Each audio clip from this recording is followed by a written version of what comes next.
Radio Punjab today के programme शमदान के स्वागत है कि तुसी इस वक्त साडे नाल बठिंडा स्टूडियो तो लाइव जुड़े हुए हो। ये प्रोग्राम सोमवार तो लेकर शुक्रवार शाम 6:30 के उत्ते लाइव प्रसारित किया जाता है। सो वाशिंगटन फ्लीट सर्विस जी सैटल एरिया च ओनर ऑपरेटर ते ड्राइवर हायर कर रही है। पंजाबी ते इंग्लिश च डिस्पैच किया जाता है।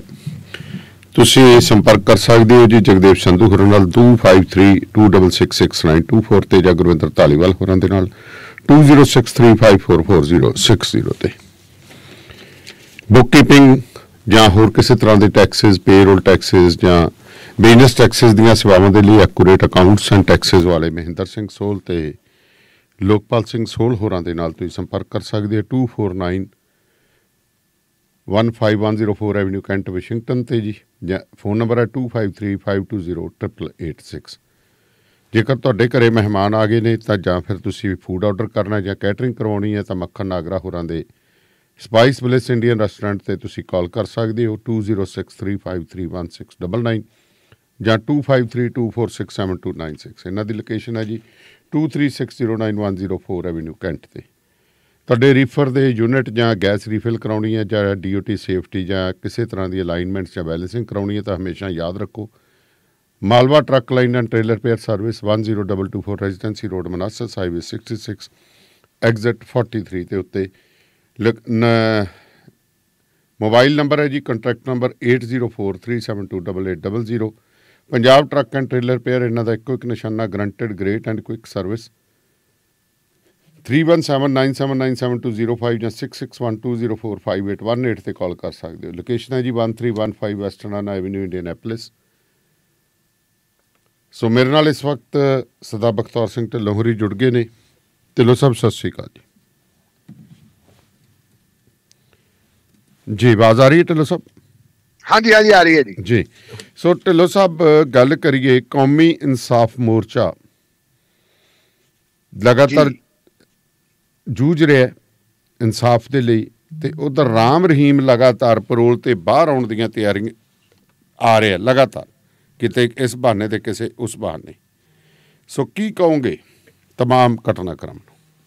देखो दानेवालिया साहब मेरा ख्याल है भी ये तो वड्डी बेइंसाफी होर की हो सकती है जी कि एक व्यक्ति जी चार मुकदमे का दोषी होवे ਤੇ ਇੱਕ ਦੋ ਮੁਕੱਦਮਿਆਂ ਦਾ ਸਾਹਮਣਾ ਹਾਲੇ ਹੋਰ ਕਰ ਰਿਹਾ ਹੋਵੇ ਜੀ, ਉਸ ਵਿਅਕਤੀ ਨੂੰ ਜੇਲ੍ਹ ਵਿੱਚੋਂ ਜਦੋਂ ਉਹਦਾ ਜੀ ਕਰੇ ਉਹ ਬਾਹਰ ਆ ਸਕਦਾ ਹੈ, ਜਦੋਂ ਉਹਦਾ ਜੀ ਕਰੇ ਉਹ ਜਾ ਸਕਦਾ ਹੈ।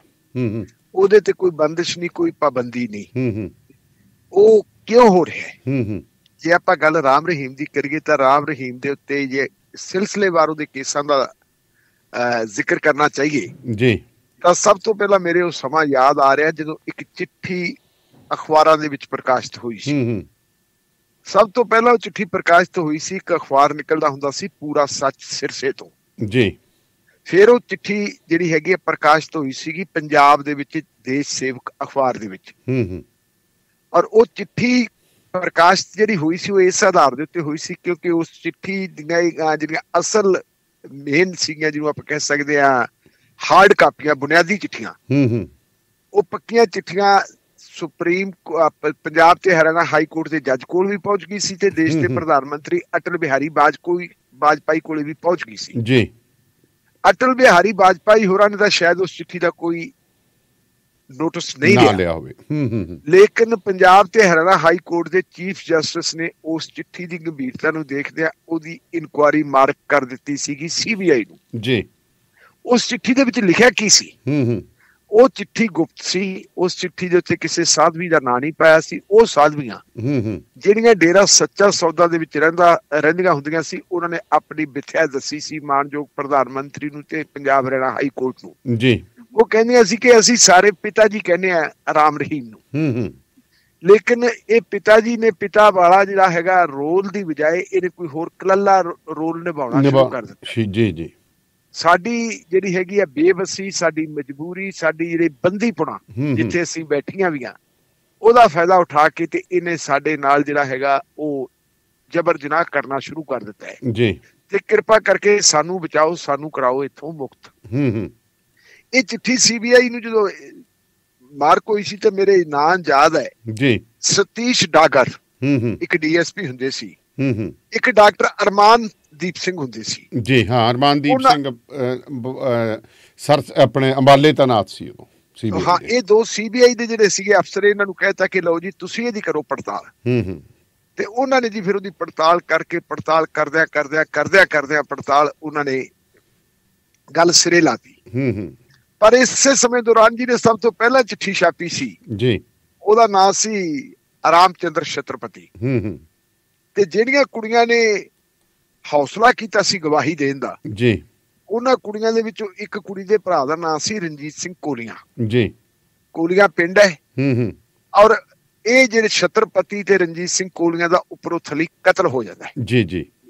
ਜਦੋਂ ਉਹਨਾਂ ਦੇ ਕਤਲ ਹੋ ਜਾਂਦੇ ਆ ਤੇ ਫਿਰ ਉਹ ਮਾਮਲਾ ਜਿਹੜੇ ਹੈਗੇ ਲਮਕਦੇ ਲਮਕਾਉਂਦੇ ਫਿਰਦਿਆਂ ਤੁਰਦਾ। ਛਤਰਪਤੀ ਦੀ ਹਾਲਤ ਤਾਂ ਇੰਨੀ ਮਾੜੀ ਸੀ ਕਿ ਉਹਦਾ ਲਗਭਗ 1 ਮਹੀਨਾ ਵਿਚਾਰਾ ਲਟਕਦਾ ਰਿਹਾ ਸੀ ਜ਼ਿੰਦਗੀ ਤੇ ਮੌਤ ਦੇ ਦਰਮਿਆਨ, ਤੇ ਉਹਦਾ ਕੋਈ ਬਿਆਨ ਨਹੀਂ ਲਿਖਣ ਗਿਆ ਸੀ। ਨਹੀਂ ਲਿਖਣ, ਵਾਕਿਆ ਸਹੀ ਗੱਲ। ਤੇ ਉਹਦਾ ਬਿਆਨ ਉਦੋਂ ਲਿਖਿਆ ਸੀ ਜਦੋਂ ਜੋਗਿੰਦਰ ਯਾਦਵ ਨੇ ਆ ਕੇ ਥੋੜੀ ਜਿਹੀ ਹਿੰਮਤ ਕੀਤੀ ਸੀ। ਉਹਨੇ ਸਿਰਸੇ ਦੇ ਪੱਤਰਕਾਰਾਂ ਨੂੰ ਇਕੱਠਿਆਂ ਕੀਤਾ, ਕੁਝ ਬੰਦਿਆਂ ਦੀ ਇੱਕ ਮੀਟਿੰਗ ਜੀ ਕੀਤੀ ਔਰ ਉਹਦੇ ਬੱਚੇ ਦੀ ਮਦਦ ਕੀਤੀ। ਅਸੀਂ ਵਿੱਚ ਸੀ ਜੀ, ਅਸੀਂ ਵਿੱਚ ਸੀ ਉਹਦੇ, ਮੈਂ ਉਸ ਵਕਤ ਵਿੱਚ ਸੀ। ਤੁਸੀਂ ਵਿੱਚ ਹੋਗੇ, ਠੀਕ ਹੈ, ਮੈਂ ਉਦੋਂ ਨਹੀਂ ਸੀਗਾ ਉਸ ਵੇਲੇ। ਕਿਉਂਕਿ ਜਿਹੜਾ ਸਰਕਾਰੀ ਆਪਣਾ ਹੈਗਾ ਨਾ ਹੋਟਲ ਹਰਿਆਣਾ ਟੂਰਿਜ਼ਮ ਦਾ, ਉਹਦੇ ਕਾਨਫਰੰਸ ਹਾਲ ਦੇ ਵਿੱਚ ਉਹ ਮੀਟਿੰਗ ਹੋਈ ਸੀ। ਚਲੋ, ਉਹ ਮੀਟਿੰਗ ਹੋਈ ਸੀ ਜੀ। ਉਸ ਮੀਟਿੰਗ ਤੋਂ ਬਾਅਦ ਫਿਰ ਉਹਨੇ ਅਰੇਂਜ ਕੀਤਾ ਵਕੀਲ ਹੈ ਸਰਦਾਰ ਰਾਜਿੰਦਰ ਸਿੰਘ ਚੀਮਾ ਜੀ। ਰਜਿੰਦਰ ਸਿੰਘ ਚੀਮਾ, RS ਚੀਮਾ, ਤੁਹਾਨੂੰ ਪਤਾ ਵੀ ਪੰਜਾਬ ਦੇ ਬਹੁਤ ਸੀਨੀਅਰ ਜਿਹੜੇ ਹੈਗੇ ਆ ਉਹ ਫੌਜਦਾਰੀ ਦੇ ਵਕੀਲ ਹੈਗੇ। ਉਹਨਾਂ ਨੇ ਉੱਥੇ ਹੀਲ ਹੁਜਤ ਕੀਤੀ ਤਾਂ ਉਸ ਹੀਲ ਹੁਜਤ ਦਾ ਨਤੀਜਾ ਹੋਇਆ ਕਿ ਮਾਮਲਾ ਫਿਰ ਉਹ ਦਰਜ ਹੋਇਆ ਜੀ। CBI ਨੇ ਉਹਦੀ ਪੜਤਾਲ ਕੀਤੀ। ਉਸ ਕੇਸ ਦੇ ਵਿੱਚ ਡੇਰਾ ਮੁਖੀ ਨੂੰ ਉਮਰ ਕੈਦ ਹੋ ਚੁੱਕੀ ਹੈ। ਇਸੇ ਤਰੀਕੇ ਰਣਜੀਤ ਸਿੰਘ ਕੋਲੀਆਂ ਦੀ FIR ਜਿਹੜੀ ਹੈ ਪਹਿਲਾਂ ਕਿਸੇ ਹੋਰ ਦੇ ਖਿਲਾਫ ਦਰਜ ਹੋਈ ਸੀ। ਉਹ ਵੀ ਮਾਮਲਾ CBI ਨੂੰ ਰੈਫਰ ਹੋ ਗਿਆ ਸੀ ਤੇ ਫਿਰ CBI ਨੇ ਡੂੰਘਾਈ ਨਾਲ ਪੜਤਾਲ ਕੀਤੀ ਤੇ ਉਹਨਾਂ ਨੇ ਵੀ ਗੱਲ ਉੱਥੇ ਹੀ ਆ ਗਈ ਜੀ, ਉਹ ਵੀ ਡੇਰਾ ਮੁਖੀ ਤੇ ਆ ਗਈ। ਔਰ ਉਹਦੇ ਵਿੱਚ ਜਿਹੜਾ ਸਭ ਤੋਂ ਵੱਡਾ ਉਹਨਾਂ ਦਾ ਮਦਦਗਾਰ ਸਾਬਤ ਹੋਇਆ ਉਹ ਹੋਇਆ ਖੱਟਾ ਸਿੰਘ ਜੀ, ਜਿਹੜਾ ਡੇਰਾ ਸੱਚਾ ਸੌਦਾ ਦਾ ਡਰਾਈਵਰ ਹੁੰਦਾ ਸੀ। ਉਹਨੇ ਉਹ ਜਿਹੜੀ ਕਨਸਪੀਰੇਸੀ ਆ ਉਹ ਬੇਨਕਾਬ ਕੀਤੀ ਸੀ ਤੇ ਨਤੀਜਾ ਇਹ ਹੋਇਆ ਕਿ ਉਸ ਕੇਸ ਦੇ ਵਿੱਚ ਵੀ ਉਮਰ ਕੈਦ ਹੋ ਗਿਆ। ਜਿਹੜੀ ਦੋ ਸਾਧਵੀਆਂ ਨੇ ਗਵਾਹੀ ਦਿੱਤੀ ਜੀ, ਉਹ ਦੋਨੋਂ ਅਲੱਗ-ਅਲੱਗ ਸੀ ਲੇਕਿਨ ਮੁਕੱਦਮਾ ਇੱਕ ਸੀ।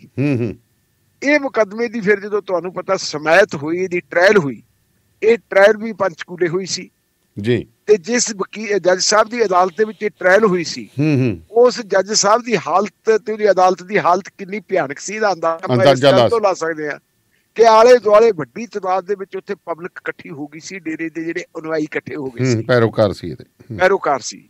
ਉਸ ਵੇਲੇ ਇੱਕ ਜੱਜ ਸਾਹਿਬ ਸੀ ਪੰਜਾਬ ਤੇ ਹਰਿਆਣਾ ਹਾਈ ਕੋਰਟ ਦੇ ਜਿਹੜੇ ਐਕਟਿੰਗ ਚੀਫ ਜਸਟਿਸ ਸੀ, ਉਹਨਾਂ ਨੂੰ ਵਿਜ਼ਿਟ ਕਰਨਾ ਪਿਆ ਸੀ ਇਲਾਕਾ, ਉਹਨਾਂ ਨੂੰ ਵਿਜ਼ਿਟ ਕਰਨਾ ਪਿਆ, ਦੇਖਣਾ ਪਿਆ ਕਿ ਹਾਲਾਤ ਕੀ ਹੈ। ਤੇ ਫਿਰ ਉਹਨਾਂ ਨੇ ਹਰਿਆਣਾ ਸਰਕਾਰ ਦੀ ਖਿਚਾਈ ਕੀਤੀ ਕਿ ਨਹੀਂ ਤਾਂ ਫਿਰ ਸਾਨੂੰ ਸੰਵਿਧਾਨਕ ਜਿਹੜੀ ਆਪਣੀ ਜ਼ਿੰਮੇਵਾਰੀ ਨਿਭਾਉਣੀ ਪੈਣੀ ਹੈ, ਤੁਸੀਂ ਇੱਥੇ ਕਰੋ, ਮੰਗਾਓ ਆਰਮਡ ਫੋਰਸ CRPF ਵਗੈਰਾ ਜੋ ਮਰਜ਼ੀ ਆ ਮੰਗਵਾਓ। CRPF ਵਗੈਰਾ ਹੋਈ ਤੇ ਜਦੋਂ ਉਸ ਕੇਸ ਦਾ ਫੈਸਲਾ ਹੋਇਆ ਸੀ, ਉਸ ਕੇਸ ਦੇ ਫੈਸਲੇ ਦੇ ਵਿੱਚ ਅਜੇ ਗਿਲਟੀ ਕਰਾਰ ਦਿੱਤਾ ਸੀ ਰਾਬਰੀ, ਤੇ ਨਾਲ ਦੀ ਨਾਲ ਹੀ ਹਿੰਸਕ ਵਾਰਦਾਤਾਂ ਸ਼ੁਰੂ ਹੋ ਗਈਆਂ ਸੀ। ਕੋਈ ਪੱਤਰਕਾਰ ਨਹੀਂ ਛੱਡਿਆ ਸੀ, ਕੋਈ ਗੱਡੀ ਨਹੀਂ ਛੱਡੀ ਸੀ, ਕੋਈ ਮੋਟਰਸਾਈਕਲ ਨਹੀਂ ਛੱਡਿਆ ਸੀ।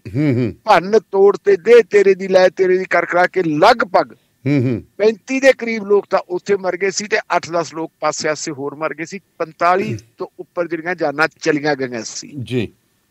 ਤੇ ਉਹ ਵੀ ਮੰਜ਼ਰ ਯਾਦ ਆ ਦਾਨੇ ਵਾਲੀਆ ਸਾਹਿਬ, ਤੁਹਾਡੇ ਯਾਦ ਹੋਣਾ ਜਦੋਂ ਮਤਲਬ ਹੈ ਵੀ ਉੱਥੋਂ ਲੇਡੀਜ਼ ਪੁਲਿਸ ਦੀ ਸਖਤੀ ਹੋਣ ਲੱਗੀ, ਆਦਮੀ ਤੇ ਔਰਤਾਂ ਜਿੱਧਰ ਨੂੰ ਸੀ ਮੂੰਹ ਹੋਇਆ ਉਧਰ ਨੂੰ ਭੱਜ ਪਏ ਸੀ ਤੇ ਹਾਲਾਤ ਇਹ ਬਣ ਗਏ ਸੀ ਕਿ ਜੇ ਰਾਤ ਪੈ ਗਈ ਜੀ ਤਾਂ ਗੜਬੜ ਬਹੁਤ ਜ਼ਿਆਦਾ ਹੋ ਸਕਦੀ ਹੈ। ਚਲੋ ਉਸ ਵੇਲੇ ਦੀ ਸਰਕਾਰ ਨੇ ਫੈਸਲਾ ਕੀਤਾ, ਉਹਨਾਂ ਨੇ ਦਵਾ ਦਬ ਜਿਹੜਾ ਹੈਗਾ ਜਿਹੜਾ ਜਿੱਥੇ ਜਿੱਥੇ ਵੀ ਉਹਨਾਂ ਚਰੋਕਾਂ ਖੜੀਆਂ ਕੀਤੀਆਂ। ਚੀਫ ਮਿਨਿਸਟਰ ਅਮਰਿੰਦਰ ਸਿੰਘ ਨੇ ਹੁਕਮ ਦਿੱਤਾ ਵੀ ਇਹਨਾਂ ਨੂੰ ਗੱਡੀਆਂ ਤੇ ਟਰੱਕਾਂ ਤੇ ਚੜਾ ਕੇ ਇਹਨਾਂ ਦੇ ਘਰੋਂ ਘਰੀ ਛੱਡਿਆਓ, ਜੇ ਪੈਦਲ ਪਿੰਡਾਂ ਦੇ ਵਿੱਚ ਟੱਪਣ ਲੱਗੇ, ਕਿਉਂਕਿ ਬੇਅਦਬੀ ਦੀਆਂ ਉਹਦਾ ਘਟਨਾਵਾਂ ਦਾ ਵੀ ਮਾਮਲਾ ਚੱਲਦਾ ਸੀ ਉਦੋਂ, ਕਿਤੇ ਇਹ ਨਾ ਹੋਵੇ ਕਿ ਲੋਕ ਜਿਹੜੇ ਹੈਗੇ ਫਿਰ 47 ਵਰਗੇ ਹਾਲਾਤਾਂ ਦੇ ਵਿੱਚ ਪਹੁੰਚ ਜਾਣ ਤੇ ਉਹ ਲੋਕ ਘਰੋਂ ਘਰੀ ਪਹੁੰਚੇ ਸੀ। ਉਹਨੇ ਇੱਕ ਪਾਸੇ ਉਹ ਬੰਦਾ ਜੀ, ਉਹ ਬੰਦੇ ਨੂੰ ਜਿਹੜੀ ਹੈਗੀ ਆ ਜਦੋਂ ਜੀ ਕਰਦਾ ਉਹ ਪੈਰੋਲ ਮੰਗਦਾ ਤੇ ਉਹਨੂੰ ਪੈਰੋਲ ਮਿਲ ਜਾਂਦੀ ਹੈ। ਪਹਿਲਾਂ ਉਹਨੂੰ ਫਰਲੋ ਮਿਲੀ, ਫਿਰ ਉਹਨੂੰ ਪੈਰੋਲ ਮਿਲੀ। ਪੈਰੋਲ ਉਹਨੇ ਕੱਟੀ ਆਪਣੇ ਜਿਹੜਾ ਉਹਦਾ ਡੇਰਾ UP ਦੇ ਵਿੱਚ ਉੱਥੇ ਹੈ, ਫਰਲੋ ਕੱਟੀ ਸੀ ਗੁੜਗਾਉਂ ਦੇ ਵਿੱਚ। ਤੇ ਹੁਣ ਉਹਨੇ ਐਪਲੀਕੇਸ਼ਨ ਫੇਰ ਦਿੱਤੀ, ਕਹਿੰਦੇ ਜੀ 25 ਜਨਵਰੀ ਨੂੰ ਸਾਡੇ ਭੰਡਾਰਾ ਹੈ ਜੀ, ਸ਼ਾਇਦ ਜਿਹੜਾ ਇਹਨਾਂ ਦਾ ਦੂਜਾ ਗੁਰੂ ਆ ਉਹ ਦੂਜੇ ਗੁਰੂ ਦਾ ਕੋਈ ਹੈ ਕੋਈ ਦਿਨ ਤਿੱਥ, ਤੇ ਉਸ ਦਿਨ ਤਿੱਥ ਦੇ ਉੱਤੇ ਕਹਿੰਦੇ ਜੀ ਉੱਥੇ ਸਤਸੰਗ ਵੀ ਲੱਗਣੀ ਹੈ ਤੇ ਮੈਨੂੰ ਤਾਂ ਦਿਓ ਪੈਰੋਲ ਦੇ ਤੇ ਪੈਰੋਲ ਦੀ ਜਿਹੜਾ ਜੀ ਉਹਦਾ ਅਮਲ ਸ਼ੁਰੂ ਹੋ ਚੁੱਕਾ ਹੈ। ਔਰ ਇਹਦੇ ਵਿੱਚ ਮੇਰਾ ਖਿਆਲ ਆ ਵੀ ਕੋਈ ਕਿਸੇ ਕਿਸਮ ਦੀ ਹੁਣ ਅੜਚਨ ਨਹੀਂ ਪੈਣੀ। 25 ਤੋਂ ਪਹਿਲਾਂ ਪੈਰੋਲ ਉਹਨੂੰ ਮਿਲ ਜਾਣੀ ਹੈ। ਇਹ ਤਾਂ ਹੈਗੀ ਹੈ ਵਿਚਿਆ ਇਸ ਗੱਲ ਦੀ। ਦੂਜੀ ਗੱਲ ਆਪਾਂ ਦੇਖੀਏ ਤਾਂ ਪੰਜਾਬ ਦਾ ਇੱਕ ਦੌਰ ਚੱਲਿਆ ਸੀ ਬੜਾ ਮਾੜਾ ਦੌਰ ਜੀ, ਜਦੋਂ ਪੰਜਾਬ ਨੂੰ ਇੱਕ ਪ੍ਰਯੋਗਸ਼ਾਲਾ ਬਣਾਇਆ ਗਿਆ ਸੀ। ਪੰਜਾਬ ਦੀਆਂ ਦੇ ਜਿਹੜੀ ਧੌਣ ਦੇ ਵਿੱਚ ਕਹਿੰਦੇ ਹੁੰਦੇ ਸੀਗੇ ਵੀ ਇੱਕ ਜਿਹੜਾ ਹੈਗਾ ਜੀ ਇਹਨਾਂ ਦੇ ਵਿੱਚ ਗੈਰਤ ਵਾਲਾ ਕਿਲਾ ਹੈ, ਉਹ ਕਿਲਾ ਕੱਢਣਾ ਤੇ ਉਹ ਕਿਲਾ ਕੱਢਣ ਵਾਸਤੇ ਇੱਥੇ ਕਿਸ ਕਿਸਮ ਦੇ ਹਾਲਾਤ ਬਣਾਏ ਗਏ, ਏਜੰਸੀਆਂ ਕਿਵੇਂ ਸਰਗਰਮ ਹੋਈਆਂ ਜੀ, ਕਿਵੇਂ ਵੱਡੇ ਵੱਡੇ ਲੀਡਰ ਜਿਹੜੇ ਏਜੰਸੀਆਂ ਦੇ ਚੁੰਗਲ ਦੇ ਵਿੱਚ ਫਸੇ ਤੇ ਕਿਵੇਂ ਫਿਰ ਇੱਥੇ ਦਾ ਜਿਹੜਾ ਹੈਗਾ ਮਾਹੌਲ ਸ਼ੁਰੂ ਹੋਇਆ SYL ਤੋਂ। ਤੇ SYL ਤੋਂ ਸ਼ੁਰੂ ਹੋ ਕੇ ਫਿਰ ਜਿੱਤੋਂ ਦਾ ਜਿਹੜਾ ਸੀ ਅੰਤ ਕੀ ਸੀ, ਅੰਤ ਸੀ ਉਹਦਾ ਦਰਬਾਰ ਸਾਹਿਬ ਤੇ ਜਿਹੜਾ ਹਮਲਾ ਹੋਇਆ ਜੀ। ਉਸ ਹਮਲੇ ਤੋਂ ਬਾਅਦ ਫਿਰ ਜੋ ਹਾਲਾਤ ਬਣੇ, ਇੰਦਰਾ ਗਾਂਧੀ ਦਾ ਕਤਲ ਹੁੰਦਾ, ਇੰਦਰਾ ਗਾਂਧੀ ਦੇ ਕਤਲ ਤੋਂ ਬਾਅਦ ਫਿਰ ਸਿੱਖਾਂ ਦਾ ਕਤਲੇਆਮ ਹੁੰਦਾ ਦੇਸ਼ ਦੇ ਵੱਖ-ਵੱਖ ਹਿੱਸਿਆਂ ਦੇ ਵਿੱਚ। ਔਰ ਉਸ ਕਤਲੇਆਮ ਦਾ ਨਤੀਜਾ ਕੀ ਹੁੰਦਾ ਕਿ ਲੋਕ ਠਠੰਬਰ ਗਏ ਸੀ, ਜਿਹਦੇ ਸਿਰ ਦੇ ਉੱਤੇ ਪੱਗ ਬੰਨੀ ਹੁੰਦੀ ਸੀ, ਜਿਹਦੇ ਦਾੜੀ ਹੁੰਦੀ ਸੀ ਜੀ, ਉਹ ਵੀ ਠਠੰਬਰ ਗਏ ਸੀ ਕਿ ਅਸੀਂ ਜਿਉਵਾਂਗੇ ਤਾਂ ਜਿਉਵਾਂਗੇ ਕਿਵੇਂ। ਉਹਨਾਂ ਹਾਲਾਤਾਂ ਦੇ ਵਿੱਚ ਕੁਝ ਲੋਕ ਉਹ ਜਿਨ੍ਹਾਂ ਨੂੰ ਆਪਣੀ ਕੌਮ ਦੇ ਨਾਲ ਮੋਹ ਸੀ, ਗੈਰਤ ਸੀ, ਉਹ ਇਮੋਸ਼ਨਲ ਹੋ ਗਏ ਜੀ। ਤੇ ਇਮੋਸ਼ਨਲ ਹੋਏ ਲੋਕਾਂ ਨੇ ਕਾਨੂੰਨ ਨੂੰ ਆਪਣੇ ਹੱਥ ਵਿੱਚ ਲੈਣਾ ਸ਼ੁਰੂ ਕਰ ਦਿੱਤਾ। ਤੇ ਜੇ ਆਪਾਂ ਮਿਸਾਲਾਂ ਦੇਣੀਆਂ ਹੋਣ ਤਾਂ ਮੈਂ ਇਹਦੇ ਚ ਮਿਸਾਲ ਦੇ ਸਕਦਾ ਰਣਜੀਤ ਸਿੰਘ ਕੁੱਕੀ ਗਿੱਲ ਦੀ ਜੀ। ਉਹ ਤਾਂ ਖਾਂਦਾ ਪੀਂਦੇ ਘਰੋਂ ਸੀਗਾ, ਬਿਲਕੁਲ ਕੋਈ ਲੋੜ ਨਹੀਂ ਸੀ, ਸਰਦਾ ਪੁੱਗਦਾ ਸੀ, ਵਾਈਸ ਚਾਂਸਲਰ ਦਾ ਮੁੰਡਾ ਸੀ। ਦਰਬਾਰ ਸਾਹਿਬ ਗਿਆ, ਹਾਲਾਤ ਦੇਖੇ, ਉਹ ਆਪਣੀ ਥਾਂ ਤੇ ਸੀ। ਜਦੋਂ ਦਿੱਲੀ ਵਗੈਰਾ ਦਾ ਚੱਕਰ ਮਾਰਿਆ, ਉਹਨਾਂ ਦੇ ਗਰੁੱਪ ਦੇ ਨਾਲ ਦੇਖਿਆ ਕਿ ਲੋਕ ਠਠੰਬਰੇ ਪਏ ਆ, ਲੋਕ ਡਰੇ ਪਏ ਆ, ਘਰਾਂ ਚੋਂ ਨਿਕਲ ਕਿਵੇਂ, ਬਿਜ਼ਨਸਮੈਨ ਜਿਹੜੇ ਹੈਗੇ ਘਰਾਂ ਤੋਂ ਨਿਕਲਣ ਤੋਂ ਡਰਦੇ ਸੀ ਜੀ। ਇਹਨਾਂ ਦੇ ਵਿੱਚ ਹੌਸਲਾ ਕਿਵੇਂ ਪੈਦਾ ਕੀਤਾ ਜਾਵੇ, ਇਹਨਾਂ ਨੂੰ ਕਿਵੇਂ ਦੱਸਿਆ ਜਾਵੇ ਕਿ ਜਿਹੜੀ ਸਿਰ ਤੋਂ ਦਸਤਾਰ ਲਈ ਹੈ ਭਾਈ, ਇਹ ਦਸਤਾਰ ਰੱਖੀ ਵੀ ਜਾ ਸਕਦੀ ਹੈ। ਬਿਲਕੁਲ। ਫਿਰ ਕੁਝ ਲੋਕਾਂ ਨੇ ਕਾਨੂੰਨ ਨੂੰ ਆਪਣੇ ਹੱਥ ਵਿੱਚ ਲਿਆ ਤੇ ਕੁਝ ਵਾਰਦਾਤਾਂ ਹਿੰਸਾ ਦੀਆਂ ਹੋਈਆਂ। ਉਹਦੇ ਮੁਕੱਦਮੇ ਚੱਲੇ, ਮੁਕੱਦਮੇ ਚੱਲਣ ਤੋਂ ਬਾਅਦ ਉਹਨਾਂ ਨੂੰ ਸਜ਼ਾਵਾਂ ਹੋਈਆਂ, ਬੰਦੇ ਜੇਲ੍ਹਾਂ ਦੇ ਵਿੱਚ ਬੈਠੇ ਹੈ। ਆਮ ਹਾਲਤਾਂ ਦੇ ਵਿੱਚ ਦਾਨੇਵਾਲੀਆ ਸਾਹਿਬ ਜੇ ਆਪਾਂ ਦੇਖੀਏ, ਸਖਤ ਤੋਂ ਸਖਤ ਜੇਲ੍ਹ ਵੀ ਕਿਸੇ ਨੇ ਕੱਟਣੀ ਹੋਵੇ ਤਾਂ 14 ਸਾਲ ਕੱਟਦਾ ਹੈ ਜੀ। ਬਿਲਕੁਲ। ਲੇਕਿਨ 24 ਸਾਲ 34 ਸਾਲ ਤੋਂ ਲੋਕ ਜੇਲ੍ਹਾਂ ਦੇ ਵਿੱਚ ਬੈਠੇ, ਪਤਾ ਹੀ ਨਹੀਂ ਜੀ। ਕਹਿੰਦੇ ਹੁੰਦੇ ਵੀ ਨਾਲ ਤਾਂ ਚਾਬੀ ਗਵਾਚ ਗਈ ਕਿਸੇ ਖੂਹ 'ਚ। ਚਾਬੀ ਕਿਹੜੀ ਗਵਾਚ ਗਈ ਜੀ? ਉੱਥੇ ਤਾਂ ਕਹਿੰਦੇ ਹੁੰਦੇ ਕਈ ਵਾਰੀ ਤਾਂ ਸਥਿਤੀ ਇਹ ਹੁੰਦੀ ਜਿਹੜੇ ਪੰਜਾਬ ਤੋਂ ਬਾਹਰ ਦੀਆਂ ਜੇਲ੍ਹਾਂ 'ਚ ਬੈਠੇ ਵੀ ਸੂਰਜ ਪਤਾ ਨਹੀਂ ਕਦੋਂ ਦਾ ਦਿਖਿਆ। ਦਾਨੇਵਾਲੀਆ ਸਾਹਿਬ ਮੈਂ ਦੇਖਿਆ ਜਦੋਂ ਜੇਲ੍ਹਾਂ ਦੇ ਵਿੱਚੋਂ ਬੰਦੇ ਜਿਹੜੇ ਬੇਵਾਰਸੇ ਹੁੰਦੇ ਆ, ਜਿਨ੍ਹਾਂ ਦਾ ਕੋਈ ਉਹਨਾਂ ਨੂੰ ਕੋਈ ਉਹਨਾਂ ਦੀ ਪੈਰੋਲ ਨਹੀਂ ਹੁੰਦੀ, ਕੋਈ ਉਹਨਾਂ ਦੀ ਛੁੱਟੀ ਨਹੀਂ ਹੁੰਦੀ ਜੀ, ਤੇ ਜਦੋਂ ਕਦੇ ਉਹਨਾਂ ਨੂੰ ਰਿਹਾਈ ਮਿਲਦੀ ਹੈ, ਕਿਸੇ ਨੂੰ 15 ਸਾਲਾਂ ਬਾਅਦ ਤੇ ਧਮਕਾ ਨਹੀਂ ਤੇ ਧਰਤੀ ਨੂੰ ਆ ਕੇ ਮੱਥਾ ਟੇਕਦੇ ਆ, ਦੇਖਦੇ ਆ ਵੀ ਇਹ ਕਿਹੋ ਜਿਹੇ ਥਾਂ ਚੋਂ ਗਏ ਸੀ ਤੇ ਬਾਹਰ ਕੀ ਕੁਛ ਹੋ ਗਿਆ, ਉਹ ਬਦਲ ਜਾਂਦੇ, ਉਹ ਬਦਲ ਜਾਂਦੇ। ਉਹ ਲੋਕ ਇਸ ਵੇਲੇ ਆਪਣੀ ਕਾਇਆ ਵੀ ਨਹੀਂ ਸੰਭਾਲ ਸਕਦੇ, ਜਿਨ੍ਹਾਂ ਚੋਂ ਕਈ ਇੰਨੇ ਬਜ਼ੁਰਗ ਹੋ ਚੁੱਕੇ ਹੈ। ਉਹ ਕੀ ਕਹਿੰਦੇ ਆ ਜੀ, ਸਾਨੂੰ ਛੱਡੋ। ਉਹਨਾਂ ਨੂੰ ਤਾਂ ਕਿਹਨੇ ਛੱਡਣਾ ਸੀ, ਉਹਨਾਂ ਨੂੰ ਛਡਾਉਣ ਵਾਸਤੇ ਮੋਰਚੇ ਲੱਗੇ ਹੋਏ ਹੈ ਜੀ। ਹੁਣ ਜਿਹੜਾ ਕੌਮੀ ਇਨਸਾਫ ਮੋਰਚਾ ਲੱਗਿਆ, ਕੌਮੀ ਇਨਸਾਫ ਮੋਰਚੇ ਦੀਆਂ ਜਿਹੜੀਆਂ ਪ੍ਰਮੁੱਖ ਮੰਗਾਂ ਹੈ, ਉਹਨਾਂ ਦੇ ਵਿੱਚੋਂ ਇੱਕ ਮੰਗ ਤਾਂ ਇਹ ਹੈ ਕਿ ਬੰਦੀ ਸਿੰਘਾਂ ਨੂੰ ਰਿਹਾ ਕੀਤਾ ਜਾਵੇ ਜਿਹੜੇ ਆਪਣੀਆਂ ਸਜ਼ਾਵਾਂ ਪੂਰੀਆਂ ਕਰ ਚੁੱਕੇ ਹੈ ਜੀ। ਹਾਲਾਂਕਿ ਗੁਰੂ ਨਾਨਕ ਦੇਵ ਸਾਹਿਬ ਜੀ ਦੇ ਜਨਮ ਦਿਨ ਦੇ ਉੱਤੇ 550 ਸਾਲਾ ਪ੍ਰਕਾਸ਼ ਪੁਰਬ ਦੇ ਉੱਤੇ ਦੇਸ਼ ਦੇ ਪ੍ਰਧਾਨ ਮੰਤਰੀ ਦੇ ਹੁਕਮ ਦੇ ਉੱਤੇ ਗ੍ਰਹਿ ਮੰਤਰੀ ਨੇ ਐਲਾਨ ਕੀਤਾ ਸੀ ਕਿ ਅਸੀਂ ਇਹਨਾਂ ਨੂੰ ਛੱਡ ਰਹੇ ਹਾਂ ਜੀ। ਕੁਝ ਇੱਕ ਦੀਆਂ ਸਜ਼ਾਵਾਂ ਮਾਫ ਕਰਨ ਵਾਲੀ ਗੱਲ ਹੋਈ ਸੀਗੀ, ਲੇਕਿਨ ਬਾਹਰ ਕਿੰਨੇ ਕਾਏ ਹੈ? ਮੇਰਾ ਖਿਆਲ ਹੈ ਵੀ ਆਟੇ 'ਚ ਲੂਣ ਵੀ ਨਹੀਂ ਆਇਆ ਬਾਹਰ, ਅਜੇ ਵੀ ਅੰਦਰ ਬੈਠੇ ਹੈ। ਤੇ ਗਿਣਤੀ ਉਹਨਾਂ ਦੀ ਕਿੰਨੀ ਕੁ ਹੈ? ਮੇਰੇ ਖਿਆਲ ਮੁਤਾਬਕ 150 ਤੋਂ ਵੱਧ ਬੰਦਾ ਨਹੀਂ ਹੋਣਾ ਸਾਰੇ ਭਾਰਤ ਵਾਸਤੇ, ਕਿਉਂਕਿ ਬਹੁਤ ਸਾਰੇ ਲੋਕ ਤਾਂ ਅੱਲਾ ਨੂੰ ਪਿਆਰੇ ਹੋ ਗਏ ਆ ਵਿਚਾਰੇ, ਮਤਲਬ ਰਹੇ ਜਾਂ ਨਹੀਂ ਰਹੇ। ਉਹ ਬੰਦੇ ਇੱਕ ਤਾਂ ਉਹਨਾਂ ਨੂੰ ਛੁਡਾਉਣ ਵਾਸਤੇ ਉਹ ਕਹਿੰਦੇ ਜੀ ਅਸੀਂ ਪੱਕਾ ਮੋਰਚਾ ਲਾਇਆ, ਪੱਕਾ ਜਿਹੜਾ ਹੈ ਕੌਮੀ ਇਨਸਾਫ ਮੋਰਚੇ ਨੇ। ਦੂਜਾ ਮਾਮਲਾ ਜਿਹੜਾ ਬੜੇ ਵੱਡੇ ਸਮੇਂ ਤੋਂ ਸਾਨੂੰ ਜਿਹੜਾ ਹੈਗਾ ਸਾਰੇ ਮਤਲਬ ਪੰਜਾਬੀ ਭਾਈਚਾਰੇ ਨੂੰ ਰੜਕ ਰਿਹਾ, ਉਹ ਗੁਰੂ ਗ੍ਰੰਥ ਸਾਹਿਬ ਦੀ ਬੇਅਦਬੀ ਦਾ ਮਾਮਲਾ। ਚਲੋ ਘਟਨਾਵਾਂ ਦੇ ਸੰਬੰਧ ਵਿੱਚ ਜਿਹੜੀਆਂ ਹੋਈਆਂ, ਤੁੱਥ-ਮੁੱਥ ਕਰਕੇ ਚਲਾਨ ਦੇ ਦਿੱਤਾ। ਉਸ ਚਲਾਨ ਦੇ ਵਿੱਚ ਵੀ ਰਾਮ ਰਹੀਮ ਨੂੰ ਦਾ ਨਾਂ ਪਾਇਆ ਹੋਇਆ, ਦੱਸੋ ਕਿ ਰਾਮ ਰਹੀਮ ਹੈ, ਉਹਦੇ ਚ ਪਾਇਆ ਹੋਇਆ। ਬੇਅਦਬੀ ਦੀਆਂ ਘਟਨਾਵਾਂ ਦੇ ਵਿੱਚ ਉਹਨੂੰ ਸਾਜ਼ਿਸ਼ਕਾਰ ਬਣਾਇਆ। ਇਹੀ ਤਾਂ ਮੈਂ ਕਹਿੰਦਾ ਸੀ ਨਾ ਕਿ 4 ਕੇਸਾਂ ਦੇ ਵਿੱਚ ਕੇਸ ਕੈਦ ਹੋ ਚੁੱਕੀ ਹੈ, ਜੇ ਪੈਂਡਿੰਗ ਹੈ ਕੇਸ। ਇੱਕ ਤਾਂ ਬੇਅਦਬੀ ਵਾਲਾ ਪੈਂਡਿੰਗ ਹੈ, ਦੂਜਾ ਜਿਹੜਾ ਹੈਗਾ ਜਿਨ੍ਹਾਂ ਨੂੰ ਨਪੁੰਸਕ ਬਣਾਇਆ ਸੀ ਆਪਦੇ ਸਾਧੂਆਂ ਨੂੰ, ਉਹ ਪੈਂਡਿੰਗ ਹੈ ਜੀ। ਇਹ ਦੂਜੀ ਮੰਗ ਹੈ ਕਿ ਜਿਹੜੇ ਬੇਅਦਬੀ ਦੇ ਦੋਸ਼ੀ ਹੈ ਉਹਨਾਂ ਨੂੰ ਵੀ ਸਜ਼ਾਵਾਂ ਮਿਲ, ਤੇ ਜਿਨ੍ਹਾਂ ਨੇ ਰੋਸ ਪ੍ਰਗਟਾਉਂਦੇ ਸਿੱਖਾਂ ਦੇ ਉੱਤੇ ਗੋਲੀਆਂ ਚਲਾਈਆਂ, ਡਾਂਗਾਂ ਵਹਾਈਆਂ, ਉਹਨਾਂ ਬੰਦਿਆਂ ਨੂੰ ਵੀ ਸਜ਼ਾਵਾਂ ਮਿਲਣ। ਜਿਹੜੇ 2 ਬੰਦੇ ਬਹਿਬਲ ਕਲਾਂ ਵਾਲੇ ਮਾਮਲੇ 'ਚ ਮਾਰੇ ਗਏ ਨੇ, ਮਾਮਲੇ 'ਚ ਮਾਰੇ ਗਏ ਹੈ, ਉਹਨਾਂ ਨੂੰ ਸਜ਼ਾਵਾਂ ਦਿਓ, ਦੂਜੀ ਮੰਗ ਉਹਨਾਂ ਦੀ ਉਹ ਹੈ। ਤੀਜੀ ਮੰਗ ਇਹ ਹੈ ਕਿ ਜਿਹੜੇ 328 ਸਰੂਪ ਸ੍ਰੀ ਗੁਰੂ ਗ੍ਰੰਥ ਸਾਹਿਬ ਦੇ ਗਾਇਬ ਹੋਏ ਆ, ਉਹਨਾਂ ਦੋਸ਼ੀਆਂ ਨੂੰ ਲੱਭੋ ਤੇ ਕਾਰਵਾਈ ਉਹਨਾਂ ਦੇ ਖਿਲਾਫ ਕਰੋ। ਹੁਣ ਉਹ ਬੰਦੇ ਮੋਹਾਲੀ ਬੈਠੇ ਅੰਬ ਸਾਹਿਬ ਗੁਰਦੁਆਰਾ ਸਾਹਿਬ ਤੋਂ ਨਿਕਲ ਕੇ ਉਹ ਜਾਂਦੇ ਸੀ ਗਵਰਨਰ ਸਾਹਿਬ ਨੂੰ ਦੇਣ ਵਾਸਤੇ ਮੈਮੋਰੰਡਮ, ਚੰਡੀਗੜ੍ਹ ਦੀ ਪੁਲਿਸ ਨੇ ਗਾਹ ਨਹੀਂ ਜਾਣ ਦਿੱਤਾ, ਰੋਕ ਲਿਆ ਉਹਨਾਂ ਨੂੰ। ਉਹਨਾਂ ਨੇ ਉੱਥੇ ਪੱਕਾ ਮੋਰਚਾ ਲਾ ਲਿਆ। ਇਸ ਵੇਲੇ ਜਦੋਂ ਮਾਈਨਸ ਤੱਕ ਗਿਆ ਹੋਇਆ ਟੈਂਪਰੇਚਰ, ਉਸ ਵੇਲੇ ਉਹ ਬਜ਼ੁਰਗ ਬੰਦੇ ਵੀ ਉਹਨਾਂ ਚ ਜਵਾਨ ਵੀ, ਉਹਨਾਂ ਦੀ ਹਾਲਤ ਕਿੰਨੀ ਕੁ ਆਪਾਂ ਵੇਖ ਸਕਦੇ ਹਾਂ ਵੀ ਜਿਹੜੀ ਹੈਗੀ ਹੈ ਚੰਗੀ ਹੋਊਗੀ। ਜਿਹੜੇ ਬਿਲਕੁਲ ਜਿਹੜੇ ਹੈਗੇ ਰੜੇ ਮੈਦਾਨ ਦੇ ਵਿੱਚ ਪੈਂਦੇ ਆ, ਰਾਤ ਨੂੰ ਸੌਂਦੇ ਆ, ਉਹਨਾਂ ਨੂੰ ਜਿਹੜੇ ਹੈਗੇ ਉਹਨਾਂ ਤੋਂ ਆ ਕੇ ਇੱਕ ਵਾਰੀ ਉਹ ਲੈ ਕੇ ਐਪਲੀਕੇਸ਼ਨ ਲੈ ਕੇ ਚਲੇ ਗਏ ਆ ਜੀ, ਚਲੋ ਅਸੀਂ ਕੁਛ ਕਰਾਂਗੇ, ਤੇ ਅਜੇ ਤੱਕ ਕੁਛ ਹੋ ਨਹੀਂ ਰਿਹਾ। ਹੁਣ ਇੱਕ ਪਾਸੇ ਤਾਂ ਪੂਰੀ ਤੇਜ਼ੀ ਦੇ ਨਾਲ ਪੈਰੋਲਾ ਮਿਲ ਰਹੀ ਹੈ, ਦੂਜੇ ਪਾਸੇ ਬਣਦਾ ਇਨਸਾਫ ਨਹੀਂ ਮਿਲ ਰਿਹਾ। ਇਹਨੂੰ ਫਿਰ ਤੁਸੀਂ ਕੀ ਕਹੋਗੇ? ਇਹਦੇ ਨਾਲ ਫਿਰ ਲੋਕਾਂ ਦੇ ਵਿੱਚ ਬੇਗਾਨਗੀ ਦੀ ਭਾਵਨਾ ਪੈਦਾ ਹੁੰਦੀ ਹੈ। ਜੀ ਜੀ। ਤੇ ਇਸ ਵੇਲੇ ਜਿਹੜਾ ਪੰਜਾਬ ਦੇ ਵਿੱਚ ਇੱਕ ਡਰ ਦਾ ਮਾਹੌਲ ਪੈਦਾ ਹੋ ਰਿਹਾ ਹੈ, ਉਹ ਡਰ ਦਾ ਮਾਹੌਲ ਪੈਦਾ ਕਰਨ ਵਾਸਤੇ ਜਿਹੜੇ ਹਾਲਾਤ ਬਣਾਏ ਜਾਂਦੇ ਹੈ ਜੀ, ਉਹ ਹਾਲਾਤ ਵੀ ਸਟੇਟ ਵੱਲੋਂ ਬਣਾਏ ਜਾਂਦੇ ਆ, ਹਕੂਮਤਾਂ ਵੱਲੋਂ ਬਣਾਏ ਜਾਂਦੇ ਆ। ਹੁਣ ਉਹ ਹਾਲਾਤ ਬਣਾਉਣ ਦੇ ਪਿੱਛੇ ਮਕਸਦ ਕੀ ਹੈ ਜੀ? ਕੀ ਇੱਕ ਵਾਰੀ ਫੇਰ ਉਹੀ ਤਜਰਬਾ ਦੁਹਰਾਉਣਾ ਹੈ ਜਿਵੇਂ 1984 ਵਾਲਾ ਤਜਰਬਾ ਦੁਹਰਾਇਆ ਗਿਆ ਸੀ ਕਿ 1984 ਚ ਇੱਕ ਪ੍ਰਧਾਨ ਮੰਤਰੀ ਗਈ ਤੇ ਉਹਦੇ ਨਾਲ ਜਿਹੜੀ ਹੈਗੀ ਦੁਬਾਰੇ ਸੱਤਾ ਕਿੰਨੀ ਮਜ਼ਬੂਤ ਹੋ ਗਈ ਸੀ ਜੀ ਜੀ। ਕੋਈ ਕਿਤੇ ਕੋਈ ਇਹੋ ਜਿਹੀ ਸਾਜ਼ਿਸ਼ ਤਾਂ ਨਹੀਂ ਹੈ। ਇਹ ਕਿਤੇ ਲੋਕਾਂ ਨੂੰ ਆਪਸ ਵਿੱਚ ਲੜਾ ਮੜਾ ਕੇ ਬੜਾ ਘਟਾਉਣ ਵਾਲਾ ਫਿਰ ਉਹ ਦੁਬਾਰਾ ਸਿਲਸਿਲਾ ਨਹੀਂ ਕਿ ਇੱਕ ਭਾਈਚਾਰੇ ਦੇ ਵਿੱਚ ਫੀਅਰ ਪੈਦਾ ਹੋਵੇ, ਡਰ ਪੈਦਾ ਹੋਵੇ, ਦਹਿਸ਼ਤ ਪੈਦਾ ਹੋਵੇ। ਜਿਵੇਂ ਕਿ ਅਸੀਂ ਦੇਖਦੇ ਹਾਂ ਗੁਜਰਾਤ ਦੀਆਂ ਇਲੈਕਸ਼ਨਾਂ ਵੇਲੇ ਮੁਸਲਮਾਨਾਂ ਤੋਂ ਵੋਟਾਂ ਹੀ ਨਹੀਂ ਮੰਗੀਆਂ, ਉਹਨਾਂ ਡਰ ਹੀ ਪੈਦਾ ਕਰਤਾ, ਉਹਨਾਂ ਚੋਂ ਵੀ ਡਰ ਹੀ ਪੈਦਾ, ਕਿਸੇ ਤੋਂ ਚੀਜ਼ ਨਾ ਮੰਗਣੀ। ਨਹੀਂ ਜੀ, ਨਹੀਂ, ਉੱਥੇ ਡਰ ਨਹੀਂ, ਉੱਥੇ ਡਰ ਉਹਦਾ ਉਲਟ ਹੋਇਆ। ਉੱਥੇ ਜਿਹੜਾ ਵੱਡਾ ਭਾਈਚਾਰਾ ਸੀ ਉਹਨੂੰ ਕਹਿੰਦਾ ਸਾਨੂੰ ਇਹਨਾਂ ਦੀ ਲੋੜ ਨਹੀਂ, ਉਹਨਾਂ ਪ੍ਰਤੀ ਨਫ਼ਰਤ ਪੈਦਾ ਕੀਤੀ, ਉਹਨਾਂ ਪ੍ਰਤੀ ਨਫ਼ਰਤ ਕਰਕੇ ਵੱਡੇ ਭਾਈਚਾਰੇ ਦੀਆਂ ਵੋਟਾਂ ਹਾਸਲ ਕੀਤੀਆਂ। ਪੰਜਾਬ ਦੀ ਸਥਿਤੀ ਹੋਰ ਹੈ, ਪੰਜਾਬ ਦੀ ਸਥਿਤੀ ਹੋਰ ਹੈ ਕਿ ਜਿਹੜਾ ਛੋਟਾ ਭਾਈਚਾਰਾ ਉਹਦੇ ਚ ਡਰ ਪੈਦਾ ਕਰ ਦਿਓ।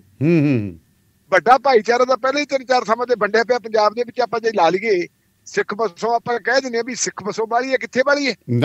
ਜੇ ਦਲਿਤ ਭਾਈਚਾਰੇ ਵਾਲਿਆਂ ਨੂੰ ਵੀ ਵਿੱਚ ਜੋੜ ਲਿਆ ਜਾਵੇ ਤਾਂ ਬਹੁਤ ਘੱਟ ਰਹਿ ਗਏ।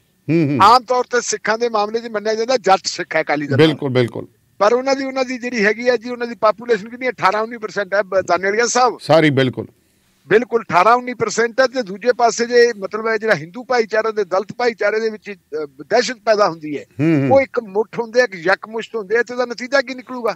ਯਾਦ ਕਰੋ ਤੁਸੀਂ, ਯਾਦ ਕਰੋ 2017 ਵੇਲੇ 2017 ਵੇਲੇ ਇੱਕੋ ਹੀ ਬੰਬ ਧਮਾਕਾ ਹੋਇਆ ਸੀ ਮੌੜਾ ਵਾਲਾ ਜੀ, ਬਿਲਕੁਲ, ਨਾਲ ਹੀ ਮਤਲਬ ਪਰਸੈਂਟੇਜ ਦੇਖੋ ਕਿਵੇਂ ਗਈ ਸੀਗੀ ਸ਼ਹਿਰਾਂ ਚ। ਸੋ ਇਹ ਜਿਹੜੀ ਹੈ ਨਾ, ਜਿਹੜੀ ਮਤਲਬ ਹੈ ਵੀ ਐਕਸਪੈਰੀਮੈਂਟ ਜਿਹਨੂੰ ਆਪਾਂ ਕਹਿੰਦੇ ਆ, ਤਜਰਬਾ, ਪ੍ਰਯੋਗਸ਼ਾਲਾ ਨਾ ਬਣਾਓ, ਪੰਜਾਬ ਨੂੰ ਰਹਿਮ ਕਰੋ ਦਿੱਤੀ। ਬਿਲਕੁਲ, ਆਪਾਂ ਪਹਿਲਾਂ ਵੀ ਬੜੇ ਵਾਰੀ ਕਿਹਾ ਕਿ ਪੰਜਾਬ ਨੂੰ ਪ੍ਰਯੋਗਸ਼ਾਲਾ ਨਾ ਬਣਾਓ ਤੇ ਪੰਜਾਬੀਆਂ ਨੂੰ ਗਿਣੀ ਪਿੱਗ ਨਾ ਬਣਾਓ। ਜਿਵੇਂ ਚਿੱਟੇ ਉਹ ਕੀ ਕਹਿੰਦੇ ਆ ਚੂਹਿਆਂ ਵਰਗੇ ਬੱਚਿਆਂ ਨੂੰ ਦਿੰਦੇ ਹੁੰਦੇ ਸੀ ਨਾ, ਹੁਣ ਤਾਂ ਐਨੀਮਲ ਵਾਲਿਆਂ ਨੇ ਉਹ ਬੰਦ ਕਰਾਤੇ। ਪਹਿਲਾਂ ਉਹ ਕਹਿੰਦੇ ਹੁੰਦੇ ਸੀ ਵੀ ਇਹਦੇ ਉੱਤੇ ਪ੍ਰਯੋਗ ਕਰੋ, ਕੱਟ ਵੱਢ ਕਿਤੇ ਨੂੰ ਟਾਂਕੇ ਲਾਓ, ਤੇ ਉਹ ਟਾਂਕੇ ਕਾਹਦੇ ਲਾਉਂਦੇ ਸੀ? ਮਰ ਜਾਂਦੇ ਸੀ ਜਵਾਕਾਂ। ਬਿਲਕੁਲ ਜੀ, ਬਿਲਕੁਲ ਬਿਲਕੁਲ ਬਿਲਕੁਲ ਬਿਲਕੁਲ। ਸੋ ਇਹ ਚੀਜ਼ ਹੈ ਜੀ, ਪੰਜਾਬ ਦੇ ਨਾਲ ਜਿਹੜਾ ਨਾ ਕਰੋ। ਤੇ ਹੁਣ ਗੱਲ ਕਰੀਏ ਜੀ ਆਪਾਂ ਮਾਮਲਾ ਪਾਵਨ ਸਰੂਪਾਂ ਦਾ ਜੀ। ਮਾਮਲਾ ਜਿਹੜਾ ਜੀ ਮੱਧ ਪ੍ਰਦੇਸ਼ ਤੱਕ ਪਹੁੰਚ ਚੁੱਕਿਆ ਤੇ ਉੱਥੇ ਸਿੰਧੀ ਸਮਾਜ ਨਾਲ ਕਿਉਂ ਮੀਟਿੰਗ ਕੀਤੀ ਹੋਈ ਹੈ ਜੀ ਐਸਜੀਪੀਸੀ ਦੀ? ਦਰਅਸਲ ਗੱਲ ਇਹ ਹੈ ਜੀ ਵੀ ਜਿਹੜਾ ਸਿੰਧੀ ਸਮਾਜ ਹੈ ਜੀ, ਸਿੰਧੀ ਸਮਾਜ ਦੇ ਬਾਰੇ ਆਪਾਂ ਜਾਣਦੇ ਕਿ ਸਿੰਧੀ ਸਮਾਜ ਦੇ ਜਿਹੜੇ ਲੋਕ ਹੈਗੇ ਉਹਨਾਂ ਦਾ ਸਿੱਖੀ ਦੇ ਵਿੱਚ ਅਟੁੱਟ ਵਿਸ਼ਵਾਸ ਹੈ ਜੀ, ਗੁਰੂ ਗ੍ਰੰਥ ਸਾਹਿਬ ਦੇ ਵਿੱਚ ਵਿਸ਼ਵਾਸ ਹੈ, ਤੇ ਉਹ ਆਪਣੇ ਆਪ ਨੂੰ ਨਾਨਕ ਨਾਮ ਲੇਵਾ ਕਹਿੰਦੇ ਆ। ਬਿਲਕੁਲ ਜੀ। ਔਰ ਉਹਨਾਂ ਦੀ ਜਿਹੜੀ ਹੈਗੀ ਹੈ, ਜੇ ਵਿਸ਼ਵਾਸ ਦੀ ਗੱਲ ਕਰੀਏ ਤਾਂ ਇੰਨਾ ਅਟੁੱਟ ਵਿਸ਼ਵਾਸ ਹੈ ਦਾਨੇਵਾਲੀਆ ਸਾਹਿਬ ਕਿ ਮੈਂ ਦੇਖਦਾ ਕਿ ਸਾਡੇ ਆਪਣੇ ਜਿਹਨਾਂ ਨੂੰ ਅਸੀਂ ਸਾਡੇ ਆਪਣੇ ਮਿਲਣ ਗਿਲਣ ਵਾਲੇ ਬੰਦੇ ਆ, ਪੂਰੇ ਹਰਮਨ ਪਿਆਰੇ ਆ ਸਾਡੇ ਲਈ, ਤੇ ਜਿਹੜੇ ਪੰਜਾਂ ਕੱਕਾਂ ਦੇ ਵਿੱਚ ਪੂਰੇ ਹੈ, ਤੇ ਉਹਨਾਂ ਦਾ ਜੇ ਮੁਕਾਬਲਾ ਉਹਨਾਂ ਨਾਲ ਕਰੀਏ ਤਾਂ ਸਿੰਧੀ ਸਿੱਖ ਹੈ ਜਿਹੜੇ ਉਹਨਾਂ ਨਾਲੋਂ ਮੈਨੂੰ ਕਿਤੇ ਵੱਧ ਜਿਹੜੇ ਹੈਗੇ ਆ ਉਹ ਸਿੱਖੀ 'ਚ ਪਰਪੱਕ ਦਿਖਦੇ ਆ ਜੀ ਜੀ। ਪਾਕਿਸਤਾਨ ਦੇ ਵਿੱਚ ਤੁਸੀਂ ਵੀ ਜਾ ਕੇ ਆਏ ਹੋ, ਮੈਂ ਵੀ ਜਾ ਕੇ ਆਇਆ। ਇਹ ਹੁਣ ਜਦੋਂ ਗੁਰੂ ਨਾਨਕ ਦੇਵ ਸਾਹਿਬ ਦਾ ਪ੍ਰਕਾਸ਼ ਪੁਰਬ ਆਇਆ ਨਨਕਾਣਾ ਸਾਹਿਬ ਦੇ ਵਿੱਚ, ਅਸੀਂ ਦੇਖਿਆ ਜੀ ਸਾਰੀ ਰਾਤ ਜਿਹੜੇ ਆ ਲੰਗਰ ਚੱਲੀ ਜਾਂਦੇ। ਇੱਕ ਤਾਂ ਗੁਰੂ ਘਰਾਂ 'ਚ ਲੰਗਰ ਚੱਲਦੇ ਹੁੰਦੇ, ਇੱਕ ਜਾਤੀ ਤੌਰ ਦੇ ਉੱਤੇ ਜਿਹੜੀਆਂ ਆਈਆਂ ਕੁਝ ਭਾਈਚਾਰੇ ਆ ਕੇ ਲੰਗਰ ਲਾਉਂਦੇ ਆ ਜੀ ਜੀ। ਔਰ ਉਸ ਲੰਗਰ ਦੇ ਵਿੱਚ ਸ਼ਿਫਟਾਂ ਦੇ ਰੂਪ ਦੇ ਵਿੱਚ ਲੋਕ ਕੰਮ ਕਰਦੇ ਆ, ਉੱਥੇ ਕੁੜੀਆਂ ਵੀ ਕੰਮ ਕਰਦੀਆਂ, ਉੱਥੇ ਨੌਜਵਾਨ ਮੁੰਡੇ ਵੀ ਕਰਦੇ ਆ, ਬਜ਼ੁਰਗ ਵੀ ਕਰਦੇ ਆ, ਮਾਤਾਵਾਂ ਵੀ ਕਰਦੀਆਂ। ਔਰ ਉਹਦੇ ਚ ਜਿਹੜੇ ਹੈਗੇ ਖਾਣ ਤੋਂ ਇਲਾਵਾ ਚਾਹ ਪਾਣੀ ਦਾ, ਕੌਫੀ ਵਗੈਰਾ ਦਾ ਸਾਰਾ ਇੰਤਜ਼ਾਮ ਹੁੰਦਾ। ਮੈਂ 2-3 ਦਿਨ ਉੱਥੇ ਰਹੇ ਤੇ ਦੇਖਿਆ ਨਨਕਾਣਾ ਸਾਹਿਬ ਦੇ ਵਿੱਚ। ਪਰ ਜਦੋਂ ਉਹਨਾਂ ਦੀਆਂ ਸ਼ਕਲਾਂ ਸੂਰਤਾਂ ਦੇਖਦੇ ਸੀਗੇ ਜੀ, ਉਹਨਾਂ ਦੇ ਉੱਤੇ ਨਾ ਤਾਂ ਸਿਰ ਤੇ ਦਸਤਾਰ ਹੁੰਦੀ ਸੀ, ਸਿਰ ਦੇ ਉੱਤੇ ਰੁਮਾਲ ਲਪੇਟਿਆ ਹੁੰਦਾ ਸੀ। ਹਾਂਜੀ ਹਾਂਜੀ। ਕਿ ਬਾਲ ਨੰਗੇ ਨਾ ਹੁਣ, ਸਿਰ ਢੱਕਿਆ ਹੋਵੇ। ਤੇ ਉਹ ਬੰਦੇ ਬੜੀ ਸ਼ਰਧਾ ਨਾਲ ਸੇਵਾ ਕਰਦੇ ਤੇ ਉਹਨਾਂ ਨੂੰ ਪੁੱਛਿਆ ਵੀ ਤੁਸੀਂ ਕਿੱਥੋਂ ਆਏ ਹੋ? ਉਹਨਾਂ ਨੇ ਫਿਰ ਜਿਹੜੀ ਆ ਉਰਦੂ ਨੂਮਾ ਪੰਜਾਬੀ ਚ ਦੱਸਿਆ ਕਿ ਜੀ ਅਸੀਂ ਸਿੰਧੀ ਆ ਤੇ ਸਿੰਧ ਤੋਂ ਆਏ ਵੀ ਆ ਤੇ ਅਸੀਂ ਤਾਂ ਲੰਗਰ ਲਾਉਣੇ ਹੁੰਦੇ ਜੀ। ਉਹ ਸਿੰਧੀ ਭਾਈਚਾਰੇ ਦੀ ਨਾਨਕ ਬਾਣੀ ਦੇ ਵਿੱਚ, ਗੁਰੂ ਨਾਨਕ ਸਾਹਿਬ ਦੇ ਵਿੱਚ, ਉਹਨਾਂ ਦੇ ਚਲਾਏ ਹੋਏ ਪੰਥ ਦੇ ਵਿੱਚ, ਗੁਰੂ ਗ੍ਰੰਥ ਦੇ ਵਿੱਚ ਕਿੰਨੀ ਪ੍ਰਤੀਬੱਧਤਾ, ਇਹ ਮੈਨੂੰ ਅਹਿਸਾਸ ਉਦੋਂ ਹੋਇਆ ਸੀ।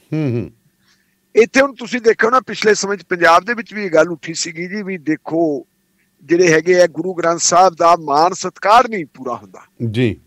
ਗੁਰੂ ਗ੍ਰੰਥ ਸਾਹਿਬ ਗੁਰਦੁਆਰਿਆਂ 'ਚ ਹੀ ਹੋਣੇ ਚਾਹੀਦੇ ਆ, ਗੁਰੂ ਗ੍ਰੰਥ ਸਾਹਿਬ ਘਰਾਂ 'ਚ ਨਹੀਂ ਹੋਣੇ ਚਾਹੀਦੇ। ਫਿਰ ਇਹ ਗੱਲ ਆ ਗਈ ਸੀ ਕਿ ਗੁਰੂ ਗ੍ਰੰਥ ਸਾਹਿਬ ਉਹਨਾਂ ਥਾਵਾਂ ਤੇ ਨਹੀਂ ਹੋਣੀ ਚਾਹੀਦੀਆਂ ਜਿੱਥੇ ਮੜੀਆਂ ਮਸਾਣਾ ਹੁਣ, ਬਿਲਕੁਲ ਨਹੀਂ ਹੋਣੇ ਚਾਹੀਦੇ ਜੀ। ਫਿਰ ਕੁਛ ਆ ਗਿਆ ਸੀ ਕਿ ਕੁਝ ਸੰਸਥਾਵਾਂ ਹੈਗੀਆਂ, ਸੰਪਰਦਾਵਾਂ ਹੈਗੀਆਂ, ਉੱਥੇ ਨਹੀਂ ਹੋਣੇ ਚਾਹੀਦੇ ਜੀ, ਉੱਥੇ ਠੀਕ ਤਰੀਕੇ ਨਾਲ ਨਹੀਂ, ਚਲੋ ਉਹ ਵੀ ਛੱਡ ਦਿਓ। ਫਿਰ ਇਹ ਆ ਗਿਆ ਜੀ ਜਿਹੜੇ ਕੁਝ ਨਿਰਮਲੇ ਡੇਰੇ ਆ, ਕੋਈ ਉਦਾਸੀ ਡੇਰੇ ਆ, ਜਿਹੜੇ ਪੁਰਾਣੇ ਸਮੇਂ ਤੋਂ, ਉਸ ਵੇਲੇ ਤੋਂ ਜਦੋਂ ਸਿੱਖਾਂ ਨੂੰ ਜੰਗਲਾਂ ਦੇ ਵਿੱਚ ਰਹਿਣਾ ਪੈਂਦਾ ਸੀ ਤੇ ਉਦੋਂ ਤੋਂ ਉਹਨਾਂ ਨੇ ਗੁਰੂ ਗ੍ਰੰਥ ਸਾਹਿਬ ਨੂੰ ਸੰਭਾਲਿਆ ਹੋਇਆ ਸੀ ਜੀ, ਉਹਨਾਂ ਤੇ ਵੀ ਕੜਕ ਚੜਿਆ। ਤੇ ਮੈਨੂੰ ਉਦੋਂ ਹੈਰਾਨੀ ਹੋਈ ਸੀ ਜਦੋਂ ਤੁਸੀਂ ਦੇਖਿਆ ਹੋਣਾ ਕਿ ਜਲੰਧਰ ਜ਼ਿਲ੍ਹੇ ਦੇ ਵਿੱਚ ਇੱਕ ਬਜ਼ੁਰਗ ਦੇ ਘਰੋਂ ਜਿਹੜੇ ਪ੍ਰੋਫੈਸਰ ਸਾਹਿਬ ਸੀ ਉੱਥੋਂ ਜਾ ਕੇ ਧੱਕੇ ਨਾਲ ਚੱਕ ਕੇ ਲਿਆ ਸੀ। ਹਾਂਜੀ ਠੀਕ ਹੈ ਨੀ। ਤੇ ਉਹਦੇ ਨਾਲ ਮਤਲਬ ਜਿਹੜੀ ਹੈਗੀ ਆ ਥੋੜੀ ਜਿਹੀ ਸਖਤੀ ਵੀ ਕੀਤੀ ਸੀ, ਦੁਰਗਤੀ ਕੀਤੀ ਜੀ, ਸਖਤੀ ਕੋਈ ਕੀਤੀ, ਬਜ਼ੁਰਗਾਂ ਦੀ ਦੁਰਗਤੀ ਕੀਤੀ ਸੀ। ਹਾਂਜੀ ਹਾਂਜੀ। ਤੇ ਉਹਨਾਂ ਨੇ ਉਸ ਵੇਲੇ ਕਿਹਾ ਸੀਗਾ ਯਾਰ ਵੀ ਮੇਰੀ ਜਿਹੜੀ ਹੈਗੀ ਹੈ ਪੂਰੀ ਸ਼ਰਧਾ ਤੇ ਮੈਨੂੰ ਮੇਰੀ ਸ਼ਰਧਾ ਦੇ ਮੁਤਾਬਕ ਪਾਠ ਕਰਨ ਦੀ ਵੀ ਇਜਾਜ਼ਤ ਹੈ ਨਹੀਂ। ਇਹ ਮਾਮਲਾ ਫਿਰ ਤੁਹਾਨੂੰ ਪਤਾ ਵੀ ਕਾਫੀ ਉਲਝਿਆ ਸੀ ਜੀ। ਔਰ ਉਲਝਣ ਤੋਂ ਬਾਅਦ ਫਿਰ ਇਹ ਮਾਮਲਾ ਅਕਾਲ ਤਖਤ ਸਾਹਿਬ ਤੇ ਗਿਆ ਸੀ ਤੇ ਅਕਾਲ ਤਖਤ ਸਾਹਿਬ ਨੇ ਵੀ ਕਿਹਾ ਸੀ ਕਿ ਅਜਿਹਾ ਨਹੀਂ ਹੋਣਾ ਚਾਹੀਦਾ ਜੀ। ਤੇ ਫਿਰ ਦਾਨੇਵਾਲੀਆ ਸਾਹਿਬ ਇਹ ਕਿ ਕੁਝ ਕਮੇਟੀਆਂ ਨੂੰ, ਜਿਨ੍ਹਾਂ ਨੂੰ ਸਤਕਾਰ ਕਮੇਟੀਆਂ ਕਹਿੰਦੇ ਸੀ, ਇਹਨਾਂ ਦਾ ਇੱਕ ਟਕਰਾਅ ਵੀ ਹੋਇਆ ਸੀ ਸ਼੍ਰੋਮਣੀ ਗੁਰਦੁਆਰਾ ਪ੍ਰਬੰਧਕ ਕਮੇਟੀ ਦੇ ਮੈਂਬਰਾਂ ਜਾਂ ਆਪਣੇ ਕਰਮਚਾਰੀਆਂ ਦੇ ਨਾਲ ਜੀ, ਜਦੋਂ ਇਹ ਉੱਥੇ ਧਰਨੇ ਤੇ ਬੈਠੇ ਸੀ। ਉਦੋਂ ਕਾਫੀ ਕੁਛ ਇਹਦੇ ਤੇ ਹੋਇਆ ਸੀ। ਤੇ ਫਿਰ ਜਿਹੜੀਆਂ ਅਕਾਲ ਤਖਤ ਸਾਹਿਬ ਤੋਂ ਕੁਛ ਹਦਾਇਤਾਂ ਜਾਰੀ ਹੋਈਆਂ ਸੀ, ਉਹਨਾਂ ਹਦਾਇਤਾਂ ਦੇ ਉੱਤੇ ਮੇਰਾ ਖਿਆਲ ਹੈ ਵੀ ਸਿੱਖ ਪੰਥ ਕੋਈ ਮਾੜੀ ਮੋਟੀ ਪਾਲਣਾ ਕਰ ਰਹੇ ਹੈ। ਹੁਣ ਜਿਹੜੀ ਨਵੀਂ ਗੱਲ ਆਈ ਹੈ ਕਿ ਮੱਧ ਪ੍ਰਦੇਸ਼ ਦੇ ਵਿੱਚ ਇੱਕ ਇੰਦੌਰ ਸ਼ਹਿਰ ਹੈਗਾ ਜੀ, ਉੱਥੇ ਬੜੇ ਸਿੱਖ ਬੜੇ ਨੇ, ਸਿੰਧੀ ਬੜੇ ਨੇ, ਸਿੰਧੀ ਉੱਥੇ ਕਾਫੀ ਹੈ। ਤੇ ਉੱਥੇ ਕਹਿੰਦੇ ਜੀ ਜਿਹੜੇ ਸਤਕਾਰ ਕਮੇਟੀ ਵਾਲੇ ਆ ਉਹਨਾਂ ਨੇ ਜਾ ਕੇ ਉਹਨਾਂ ਦਾ ਕਿਹਾ ਵੀ ਭਾਈ ਤੁਸੀਂ ਆਹ ਕੀ ਕਰਦੇ ਹੋ। ਤੇ ਉੱਥੇ ਜੀ 74 ਜਿਹੜੇ ਹੈਗੇ ਆ ਸਰੂਪ ਗੁਰੂ ਗ੍ਰੰਥ ਸਾਹਿਬ ਦੇ ਜੀ, ਉਹ ਚੁਕਵਾਏ ਤੇ ਉਹ ਚੁਕਵਾ ਕੇ ਉੱਥੇ ਗੁਰਦੁਆਰਾ ਇਮਲੀ ਸਾਹਿਬ ਹੈ ਉਹਦੇ ਚ ਲਿਆ ਕੇ ਰਖਵਾਤੇ ਜੀ ਕਿ ਜੀ ਤੁਸੀਂ ਇੱਥੇ ਰੱਖੋ, ਗੁਰੂ ਗ੍ਰੰਥ ਸਾਹਿਬ ਦਾ ਥਾਂ ਆ ਹੈ ਤੇ ਘਰਾਂ ਦੇ ਵਿੱਚ ਨਹੀਂ ਹੈਗਾ।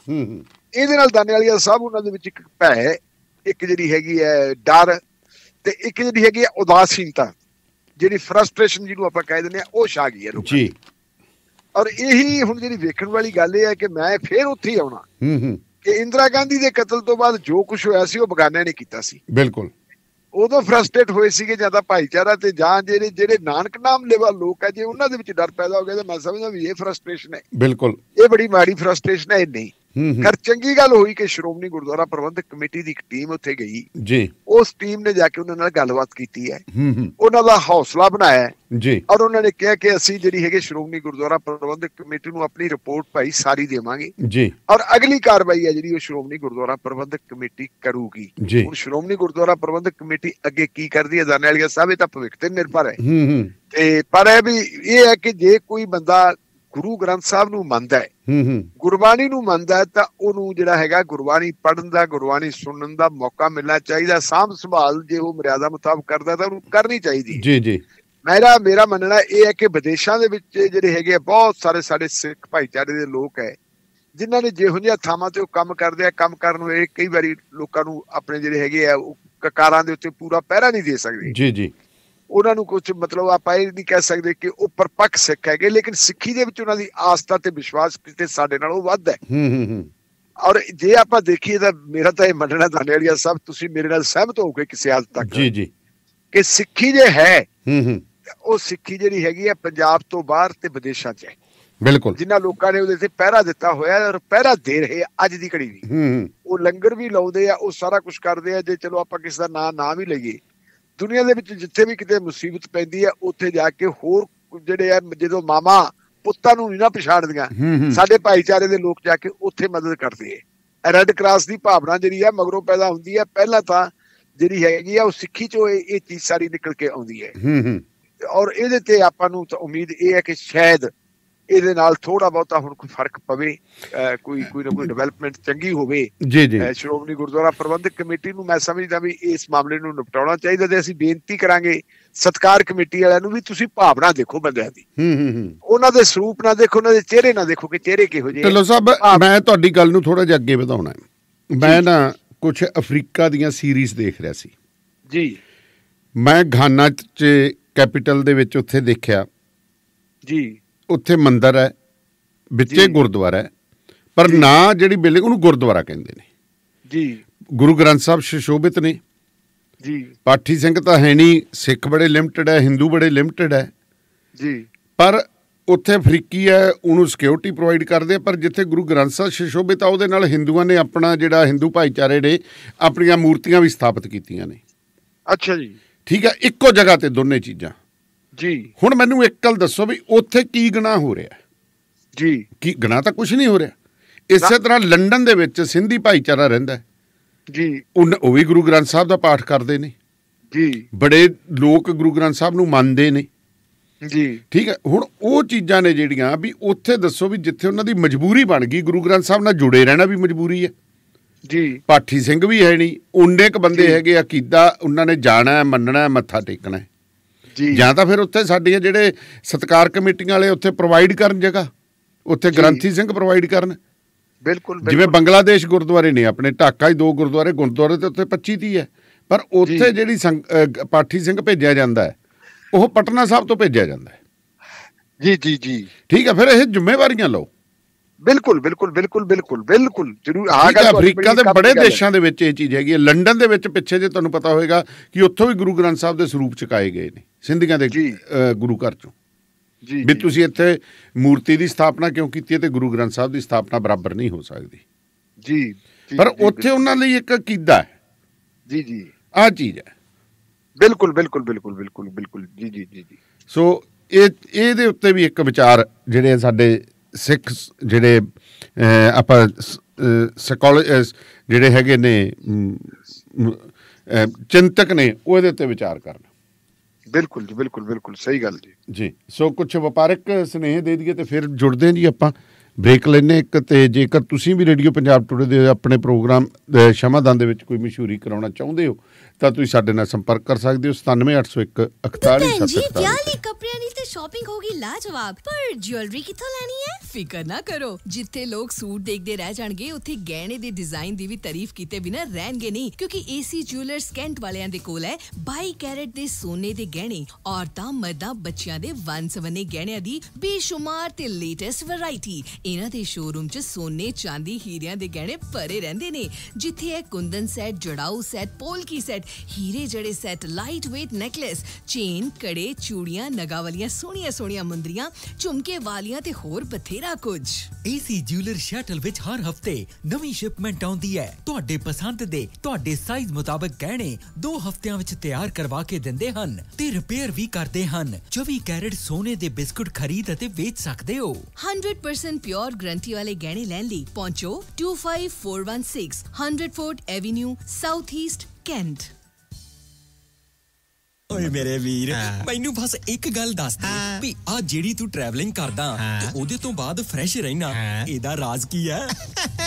ਇਹਦਾ ਰਾਜ਼ ਹੈ Arlington fuel stop. Arlington fuel stop 1801 pioneer street highway exit 208 ਤੇ, ਜਿੱਥੇ ਤੁਹਾਨੂੰ ਫ੍ਰੀ ਕਾਫੀ, free fax service, free truck parking, ਰੋਟੀ, ਠੇਕਾ, ਲਾਂਡਰੀ, ਸ਼ਾਵਰ ਤੇ ਟਰੱਕਾਂ ਦਾ ਹੋਰ ਵੀ ਸਾਮਾਨ ਆਸਾਨੀ ਨਾਲ ਮਿਲੇਗਾ। ਹੁਣੇ ਕਾਲ ਕਰੋ 360 652 6066 ਯਾਨੀ 360 652 6066। ਇਹ 2 ਲੋਕੇਸ਼ਨਾਂ ਤੋਂ ਸੇਵਾਵਾਂ ਪ੍ਰਦਾਨ ਕਰਦੇ ਨੇ। Second location Lost Hill travel center 14814 Elom street, Lost Hills. Phone number 661 797 2354। ਵਿਦੇਸ਼ਾਂ 'ਚ ਵਸਣ ਵਾਲੇ ਪੰਜਾਬੀਆਂ ਦੇ ਲਈ ਸੁਨਹਿਰੀ ਮੌਕਾ ਲੈ ਕੇ ਆਈ ਆ ਪੰਜਾਬ ਦੀ ਬਹੁਤ ਹੀ ਵੱਡੀ real estate company DH real estate. ਬਹੁਤ ਹੀ ਨਾਮਵਰ ਕੰਪਨੀ ਤੁਹਾਨੂੰ ਮੌਕਾ ਪ੍ਰਦਾਨ ਕਰਦੀ ਹੈ ਕਿ ਬਿਨਾਂ ਪੰਜਾਬ ਗਏ ਤੁਸੀਂ ਹੁਣ ਆਪਣੀ ਜ਼ਮੀਨ ਵੇਚ ਸਕੋਗੇ ਜਾਂ ਫਿਰ ਆਪਣੀ ਪਸੰਦੀ ਦੀ ਜ਼ਮੀਨ ਖਰੀਦ ਸਕੋਗੇ। ਕਿਸੇ ਵੀ ਤਰ੍ਹਾਂ ਦੀ ਕੋਠੀ, ਫਲੈਟ, ਪਲਾਟ ਜਾਂ ਫਿਰ ਕਮਰਸ਼ੀਅਲ ਜਾਂ ਐਗਰੀਕਲਚਰ ਲੈਂਡ ਲੈਣੀ ਹੋਵੇ ਤਾਂ DH ਰੀਅਲ ਅਸਟੇਟ ਨਾਲ ਸੰਪਰਕ ਕਰੋ। ਤੁਹਾਨੂੰ ਪੰਜਾਬ ਜਾਣ ਦੀ ਲੋੜ ਨਹੀਂ, ਸੌਦਾ ਬੈਠੇ ਬਿਠਾਏ ਇੱਥੇ ਹੀ ਕਰਾ ਕੇ ਤੇ ਇੱਥੇ ਹੀ ਪੈਸੇ ਪਹੁੰਚਦੇ ਕਰ ਦਿੰਦੇ ਨੇ। ਨੰਬਰ ਹੈ DH ਰੀਅਲ ਅਸਟੇਟ ਦਾ 98750 775 070 58 +91 ਇੰਡੀਆ ਦਾ ਕੋਡ ਲਾਉਣਾ। WhatsApp ਤੇ ਜਾਂ ਫਿਰ ਡਾਇਰੈਕਟ ਕਾਲ ਕਰ ਲੈਣੀ ਹੈ 98 775 070 58 DH ਰੀਅਲ ਐਸਟੇਟ। ਇਹਨਾਂ ਦਾ ਸਲੋਗਨ ਹੈ ਪੰਜਾਬ ਵਿੱਚ ਬੇਫਿਕਰੇ ਹੋ ਕੇ ਹੁਣ ਖਰੀਦੋ ਜ਼ਮੀਨ, ਪਲਾਟ, ਕੋਠੀ ਜਾਂ ਫਿਰ ਫਲੈਟ। ਟਰੱਕਿੰਗ ਵਾਲੇ ਵੀਰੋ ਧਿਆਨ ਨਾਲ ਸੁਣੋ। ਟਰੱਕ ਜਿੱਦਾਂ ਦਾ ਵੀ ਚਲਾਉਣੇ ਹੋ, ਮੈਨੂਅਲ ਜਾਂ ਆਟੋਮੈਟਿਕ, ਕੁਇਕ ਟਰੱਕ ਲਿਊਬ ਚੇਤੇ ਆਹੀ ਨਾ ਰੱਖਿਓ। ਟਰੱਕ ਦੀ ਵਧੀਆ ਸਰਵਿਸ ਲਈ ਕੁਇਕ ਟਰੱਕ ਲਿਊਬ। ਲਓ ਜੀ, ਤੀਜੀ ਲੋਕੇਸ਼ਨ ਵੀ ਖੋਲਤੀ ਆ, ਐਗਜ਼ਿਟ 579 ਫਰਮ ਹਾਈਵੇ 401 ਇਨ ਨਾਪਨੀ। ਆਹੋ ਜੀ, ਕੋਈ ਅਪਾਇੰਟਮੈਂਟ ਨਹੀਂ, drive through facility. Exit 579 firm highway 401 in ਨਾਪਨੀ। Quick truck lube, the one stop shop। 5196220660 ਜਾਂ quicktrucklube.com। QTL, because we care। State line truck and trailer Virginia state line ਤੇ ਲੈ ਕੇ ਆਏ ਨੇ truck and trailer repair shop interstate 81 ਦੇ exit 323 opposite flying ਜੇ truck shop, ਜਿੱਥੇ ਟਰੱਕਾਂ ਦੀ ਹਰ ਤਰ੍ਹਾਂ ਦੀ ਤਸੱਲੀ ਬਖਸ਼ ਮੁਰੰਮਤ ਕੀਤੀ ਜਾਂਦੀ ਹੈ। ਇਸ ਦੇ ਨਾਲ ਹੀ ਪਾਰਕਿੰਗ ਤੇ ਆਫਿਸ ਸਪੇਸ ਵੀ ਹੈ ਉਪਲਬਧ। ਪੂਰੀ ਰਾਤ, ਹਫ਼ਤਾਵਾਰ ਜਾਂ ਮਹੀਨਾਵਾਰ ਪਾਰਕਿੰਗ ਅਤੇ ਟਰੱਕ ਰਿਪੇਅਰ ਲਈ ਜ਼ਰੂਰ ਆਓ। ਵਧੇਰੇ ਜਾਣਕਾਰੀ ਲਈ ਸੰਪਰਕ ਕਰੋ 6812600050। ਪ੍ਰੋਗਰਾਮ ਸ਼ਮਾਦਾਨ ਦੇ ਵਿੱਚ ਮੇਰੇ ਨਾਲ ਸਰਦਾਰ ਬਖਤੌਰ ਸਿੰਘ ਢਿੱਲੋਂ ਨੇ। ਤੇ ਢਿੱਲੋਂ ਸਾਹਿਬ, ਆਪਾਂ ਅੱਗੇ ਚਰਚਾ ਨੂੰ ਵਧਾਉਣੀ ਹੈ ਤਾਂ ਕਹਿੰਦੇ ਜੀ ਹੁਣ ਭਾਜਪਾ ਦਾ ਇੱਕ ਬਹੁਤ ਵੱਡਾ ਸੀਨੀਅਰ ਆਗੂ ਹੈ ਤੇ ਉਹਦੇ ਖਿਲਾਫ ਘਿਨਾਉਣਾ ਪਰਚਾ ਦਰਜ ਹੋ ਰਿਹਾ। ਬਿਲਕੁਲ ਧੰਨਵਾਦ ਸਾਹਿਬ। ਇਸ ਸੀਨੀਅਰ ਲੀਡਰ ਦਾ ਨਾਂ ਹੈਗਾ ਜੀ ਸ਼ਾਹ ਨਵਾਜ਼ ਜੀ। ਅੱਛਾ, ਉਹ ਇਹ RSS ਦੇ ਮੈਨੂੰ ਲੱਗਦਾ ਬੜੇ ਵੱਡੇ ਲੀਡਰ ਦਾ ਜਵਾਈ ਵੀ ਹੈ, ਪਤਾ ਨਹੀਂ BJP ਦੇ। ਮੇਰਾ ਖਿਆਲ ਹੈਗਾ ਬਿਲਕੁਲ ਠੀਕ ਹੈ ਜੀ। ਇਹਦੇ ਖਿਲਾਫ ਇੱਕ ਪਟੀਸ਼ਨ ਜਿਹੜੀ ਕੀਤੀ ਸੀ, ਜਿਹਨੂੰ ਆਪਾਂ ਮੈਟਰੋਪੋਲੀਟਨ ਮੈਜਿਸਟ੍ਰੇਟ ਕਹਿ ਦਿੰਦੇ ਆ, ਉਹਦੀ ਅਦਾਲਤ ਦੇ ਵਿੱਚ ਦਾਇਰ ਕੀਤੀ ਸੀ ਜੀ। ਦਾਇਰ ਕੀਤੀ ਸੀ ਇੱਕ ਬੀਬੀ ਨੇ ਜੀ।